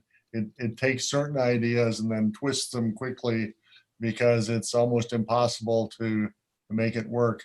And then some other possibilities actually open up for us to be able to do that. But I think the underlying both of your comments would be, how do we do that in a way that just isn't all of a sudden Monday show up, and really respect the fact that kids have gone through what they've gone through. Now, how do we help them and the staff phase into it? So it's wide open. And when Dan says it's still in process, it's because there are a lot of ideas on the table. But I think the heart of what you're saying is that there is a heart to this for kids. Let's figure it out. And I would just add, a transition to middle school or high school is difficult in any year. So we definitely want to take that into account. The middle schooler still can't open the locker. Right. Thank you for that. I appreciate it.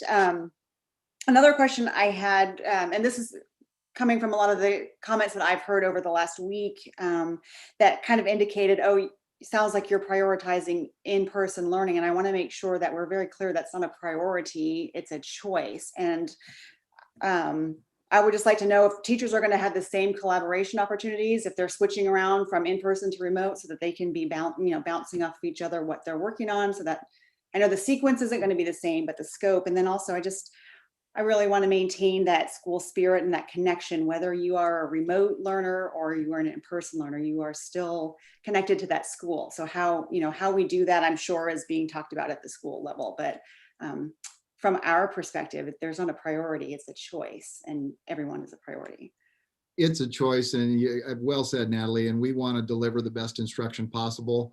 Connor was the one that alluded to it earlier. Whether it's our current remote model or whether as that model evolves to, as I said earlier, become more like the in-person, the hybrid model, simply because it helps us with staffing. Either way, we're still looking, as Connor indicated earlier, at 130 to 140 minutes of instructional face time. So it kind of comes down to that slide about how are we intentional with the time that we have with students and what do we ask them to do when they're not in front of us. Whether students are fully remote or whether they're in hybrid, those times are so similar, and those practices should apply to both of those models.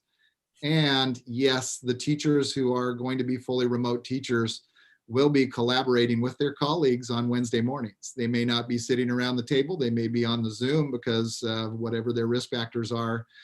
We do expect them to be connecting. We do expect to have a similar scope and sequence and pace. And we do expect some similarities. Again, if you're sitting in a desk in front of me, or if you're sitting on Zoom in front of me, a lot of the practices should be similar. Great. Okay, 3 quick softballs and then I'm done. This is for our new middle schoolers. No lockers. They're going to be having backpacks instead. So is that not a concern? That was one. Are they dressing out for PE? That was another concern, because that's a big deal, changing clothes at school, I guess. And then the last one was about lunch. So I've heard from a lot of excited 6th graders who want to know, are they going to still get that really cool lunch option where they get to pick and choose, or is everybody getting the same grab and go every day? So let me deal with the locker question first. And I saw some of you kind of grin a little bit when I said something about during passing times. What do kids do if they, what do secondary students do if they have a little extra time? They congregate around the lockers.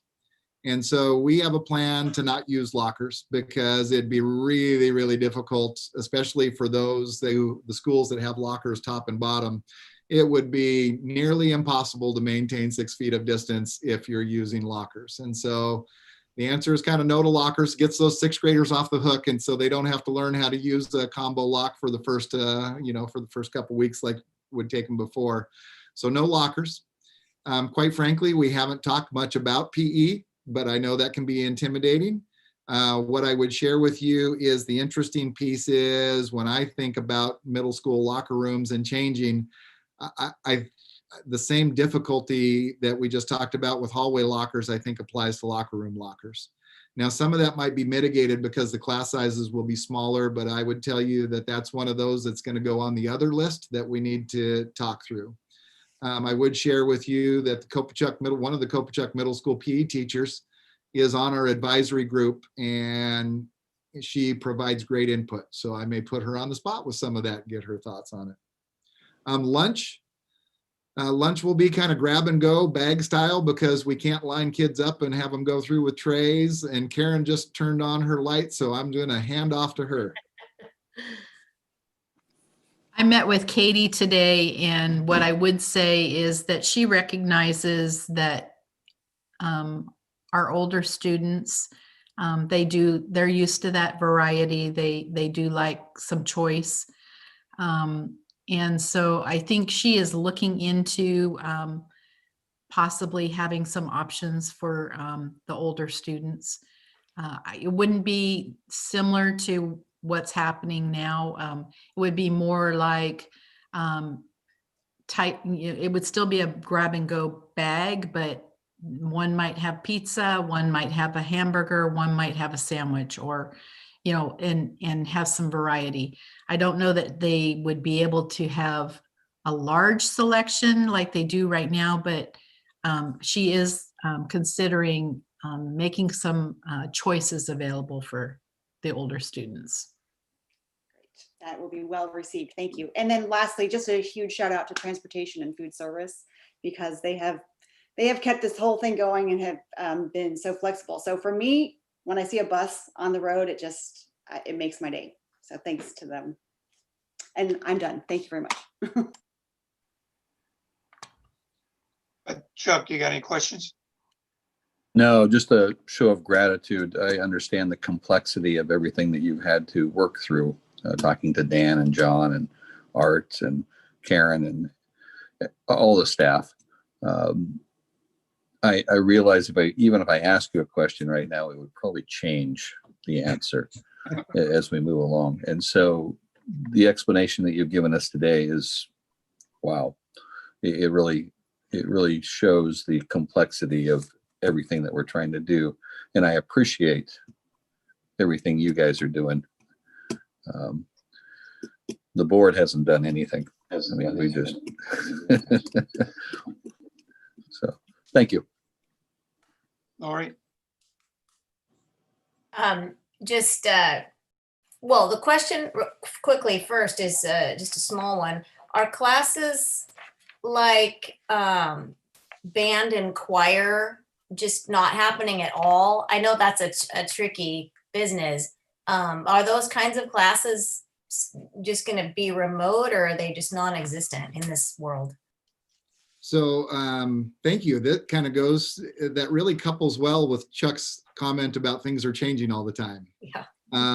And what I would say is right now, our state guidelines around band and choir are very restrictive. They're actually more restrictive than the national guidelines. But as Chuck said, guidelines change. And I think I have said to a few people, hey, if it's a state guideline, I'm going to give it 8 to 10 weeks, and then, you know, it may change. So Lori, there was a little bit of discussion, and I won't say that I heard anything formally, but I heard, well, let's do this, let's do that, let's cancel, let's not run them. But quite frankly, if we decided not to run those and the guidelines changed on March 1st, then we would have put ourselves in a hole. So we need to run those programs. Kids need those programs. The instruction might look different if we're not allowed to sing or we're not allowed to blow on a horn. But we'll work with teachers on that. Melissa Wisner is connecting regularly with our band and choir teachers. They met this past Wednesday. We're going to meet again here in the near future. And part of the fear is if we cancel those and kids disconnect, then it'd be hard to get them back. Let's keep them connected. Let's alter the way we instruct until the guidelines change and we can do something different within those guidelines. Okay, that's great to hear, because that and drama and a lot of different, you know, categories of things that you just don't want to see go by the wayside because they're too hard in a pandemic. But no other questions, but just again, my utmost appreciation for your tireless efforts, all of you. I know I kind of joked that John had solved all the problems, and so way to go. But it's truly mind-boggling. I remember being on a committee back early on, like in April last spring, where we were presented with 3 scenarios of hybrid models and which one did we like best. And we all stared at each other in the Zoom screen and just said, none of them can possibly work. And, you know, it's insurmountable. And just to see where we literally believed that. And now here we are, and that, you know, your perspective changes, but just to hear the, you know, millions of details that really, of course, the problems are innumerable and they will continue to pop up, but we've come really so far and solved so many things creatively. So thank you. And to Connor and Tyson, who said, you know, we kids just want to be in school. I would say we adults just want you in school. Thank you, Lori. How about you, Deb? Yeah, so touching a little bit on what Lori just said, 2 things. One, yes, thank you for all the planning. I think back when we decided that we were not going to go back into school, but we had proposed a plan of how we were going to do it. All of the planning that needed to happen that we hadn't done yet, but that we have taken this time to do it ever since last summer. Our buildings and our admin team have been working on these plans. So we have thought about a lot of details, haven't solved them all, but have a pretty darn good plan. And so thank you to all of you, and really appreciate the work how the plan was devised, Dan, with bringing in that team of 22 people and John as well. Our teachers, our psychologists, stakeholders that really need to have a voice at the table. I think that's why the plan looks so well fleshed out, is because you have thought about all of those things. So thank you. And for addressing remote as equally as you do in person in our presentations. I appreciate that, because those are 2 dual platforms that we will continue to offer. So thanks. On Lori's comment about choir, band, and theater and drama, I'm glad we're planning on trying to have those in the event that we're allowed to. I guess my question is how you deal with it as well, remote versus in person, because you've got half your band in person and you've got half your band remotely. How is that going to work? So again, you probably don't have that answer right now.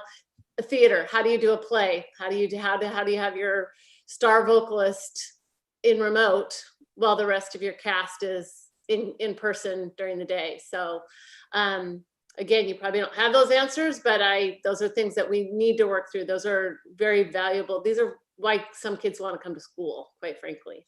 Yeah. So.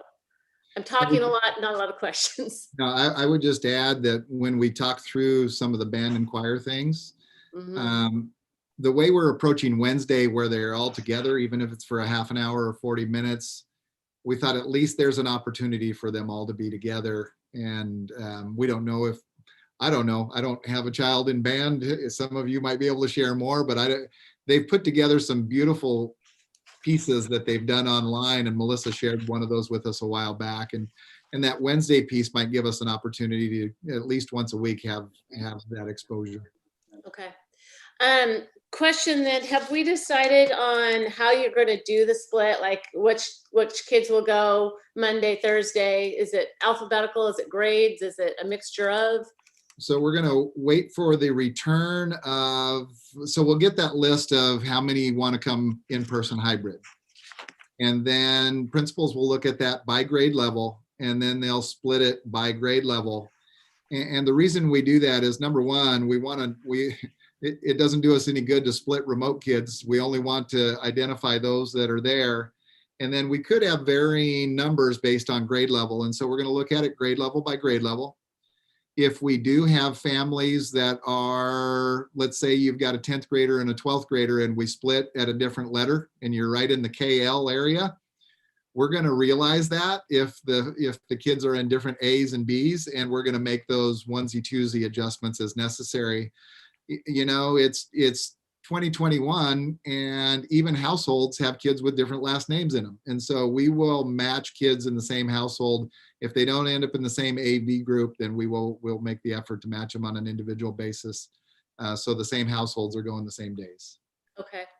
And then really the bulk of my questions, and really what I'd like to spend some time discussing, is how we do this safely, Dan. You didn't touch a lot about some of the safety protocols that we're going to have in place to keep our high school and middle school teachers safe, our students safe.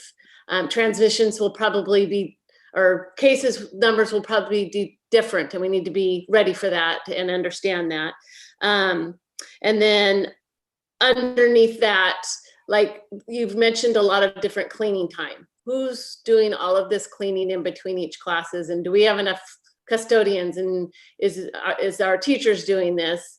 And then lastly, I'm giving you a lot here, vaccinations. So I know our teachers and staff are in line at some point to get vaccinations. What can we do to get these people vaccinated sooner, to help add in another layer of precautions that we're going to take in our schools? Let me take the first one, and I'll just be very broad with the first one because I won't go in a lot of detail. The big three are attestations, mask wearing, social distancing, and I'll throw hand washing in there. We just have to do that religiously. And we are making a strong effort as a district to re-communicate that to every employee, and we're gonna really be on that one. The cleaning piece, Karen turned her light on again. I'll let her talk a little bit about that. And then I think we probably want to hand the vaccination one back to Dr. Jarvis. Well, actually, I can answer a little bit of both. So I am working with Candy on cleaning. We are looking at custodial allocations and time periods. We may need to make some adjustments. We may need to hire some custodians. We've got Pioneer coming online, and so we need to add a custodian there, which will free up some partial FTE that we have. So we may be making some adjustments for the high schools specifically. We think we're good with the middle schools, but the high schools might need some assistance as far as the cleaning and such. So we're still kind of working through that. The piece about vaccinations, what I can say at this point is that our nurses and our health techs have already received their vaccinations.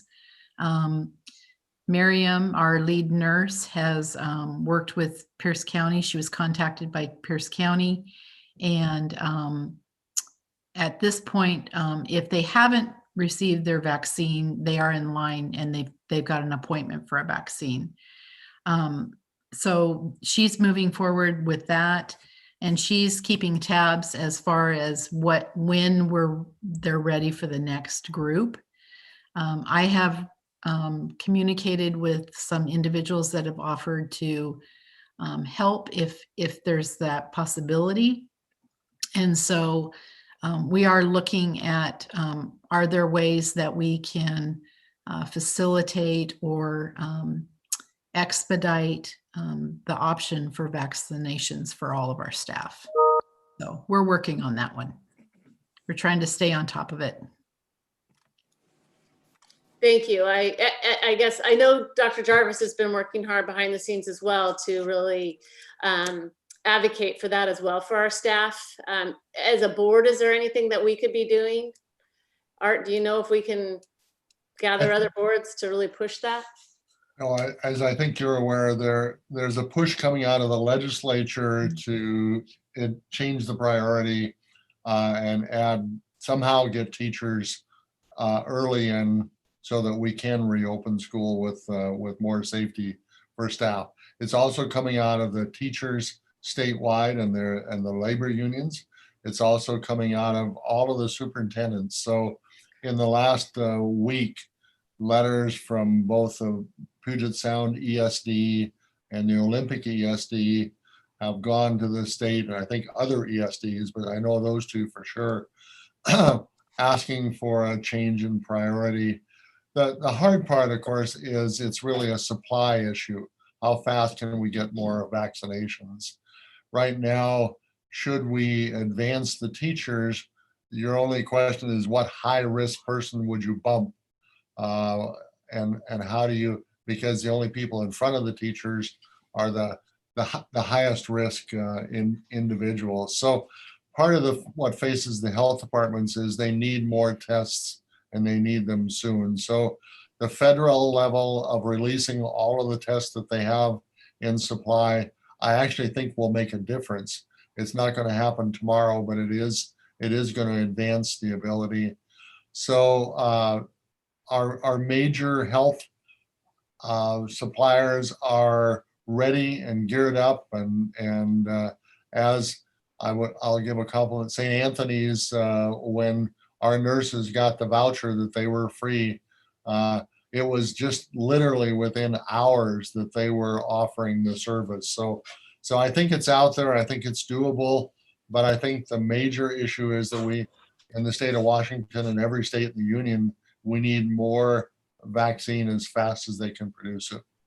And the change from one shot to two, from 2 shots to 1, knowing the production will be continuing to crank up and provide that second round, seems also to be something that will help the supply immensely as we get people the first round and then the second round. So I'm optimistic, but it's not going to happen tomorrow. And one other thing, what we're seeing and what we're getting great cooperation in is if you were in a health center providing immunizations right now and you had some unused by the end of the day, then a mechanism to squeeze in 5 teachers or 6 people from the school district they already have the list, they have the contact. It can make in a phone call to us, we can notify people and they can be there by 4:30 on Thursday and get vaccinated. So we're setting up a very flexible, I call it utilitarian system to say we've got people who need to be vaccinated. The second there's an opening for 1 or 2 or 3 or 5, we'll be there. And so we're getting great cooperation from the providers to figure out how can we do that best. They've never done it before either, and they're really interested in helping us. That's really good to hear. Thank you. And thanks for that extra coordination of getting that done. I think speaking with a family member that's been working with patients, COVID patients daily since last February, I know it felt good when we did finally get a vaccination. So I'm hoping we can do that same thing for our staff. as soon as possible. So, John, back to the question that I had asked Patrick about Pioneer. Pioneer's geared up to have all their markings and all their COVID safety procedures in place like we have had. Yep. Stephanie's a pro at it, so. Yeah, they obviously have a lot of work to do between now and Tuesday to get things ready to go for their transition for their K2s, and then whatever time that they have before we get the 3-5 hybrid going. But they're all on board. They've got all kinds of plans for this weekend to get prepared, and Stephanie and the team have been working on those. Also the safety plans for when the 3-5 come back as well. So yeah, their team is great, and Stephanie's a detailed person, so these things do not get past her in all of the other many things that she has to think about right now. Has a team willing to do whatever it takes. Yeah. Well, I really appreciate the detail and the focus on safety and trying to get our kids back into school quickly as possible, as safely as possible. Having kids at home, watching them go through this remotely, they've been doing their best since last March. It's almost been a year now that they've been home learning. And I will say they're done. It's not just my kids, I'm hearing this. Like, we're gonna start losing more kids right now, the longer we're waiting on this. And I think we need to really take that into consideration as we move forward. I know we have to do it safely, but we have been putting in the work to do this. So thank you for doing that. But I'm hearing more and more parents saying that their child is checked out now. They've done really great work up until now, but I think they're starting to I heard it in Connor and Tyson. So thank you for getting us to where we are, and I just hope we can get there. Okay, thanks, Deb. So I guess a lot of people, everyone sort of hit on what I wanted to close out. First, Art, piggybacking off of your comments about vaccines, I'm not sure if everyone saw their emails yet that you signed off on a letter with a lot of other superintendents to the governor asking him to make those vaccines more readily available for us. And so I want to publicly thank you for signing that letter to the governor, trying to get those vaccines more quickly. I know well that the social and emotional issues, how they impact elementary students, is more of a need for young kids, little kids, to learn how to interact socially, just because that's part of our nature, where the social and emotional issues, how they impact high school students, are much different, and where we see more depression and possibly drug use, suicidal thoughts and things like that. So that's why my number one priority is just try to get these kids back. Hopefully we can make that communication that next week that we're going to get them back, because I can't echo what Connor and Tyson said more than, and I really appreciate their comments, that we need to get our kids back in school sooner than later. And every year that we've had student reps, I remember one of them making a comment that stuck in my mind for years, whether it was parking at Peninsula High School or a broken water faucet that woke Patrick up for a minute. Tonight, it was hearing from our two student reps how important it is for them to be back in school with their fellow students. So I really hope that next week's a week we can communicate that out. And I just have to, like everyone else said, thank you very much for all your efforts. The slides today really cleared up some of my confusion. So if I'm confused about it, I know that parents are certainly confused about it. So it definitely helped me seeing those slides. And so communication is definitely going to be key. So that if anybody else doesn't have any last minute comments, we can adjourn. But if I anybody might else, just Connor and Tyson? one quick Go ahead. comment, Mr. President, and that would be, you can see, I'm very appreciative and very proud of the work that the staff has done. From the teachers, the custodians, the bus drivers, certainly this team of people, you're seeing that the preparation that we needed to do on those next steps to even figure out how to do it and do it well has been done. It positions us to at least have a shot to do what you've just described and figure out how to make it work for Connor, Tyson, and 8,000 other kids in the school district. So I'm extraordinarily proud of that work, and it is still a work in progress. We don't pretend to have every answer, and what the answers we do have could easily change by next week if something isn't working and there's a better way to do it. We think of the question, for example, on the music, and there's just no way we want to abandon the music, so we have to figure out a better way to do it. And we will continue that. But I realize this was another long meeting. We've given them to you one after another. So I close with my appreciation for year round for the board and what you do. And it was our pleasure tonight to try to share with you and the community the work ahead for us, because I think it's fabulous work that's been done and it is doable. So thank you. Thank you. Any last words, or we're done?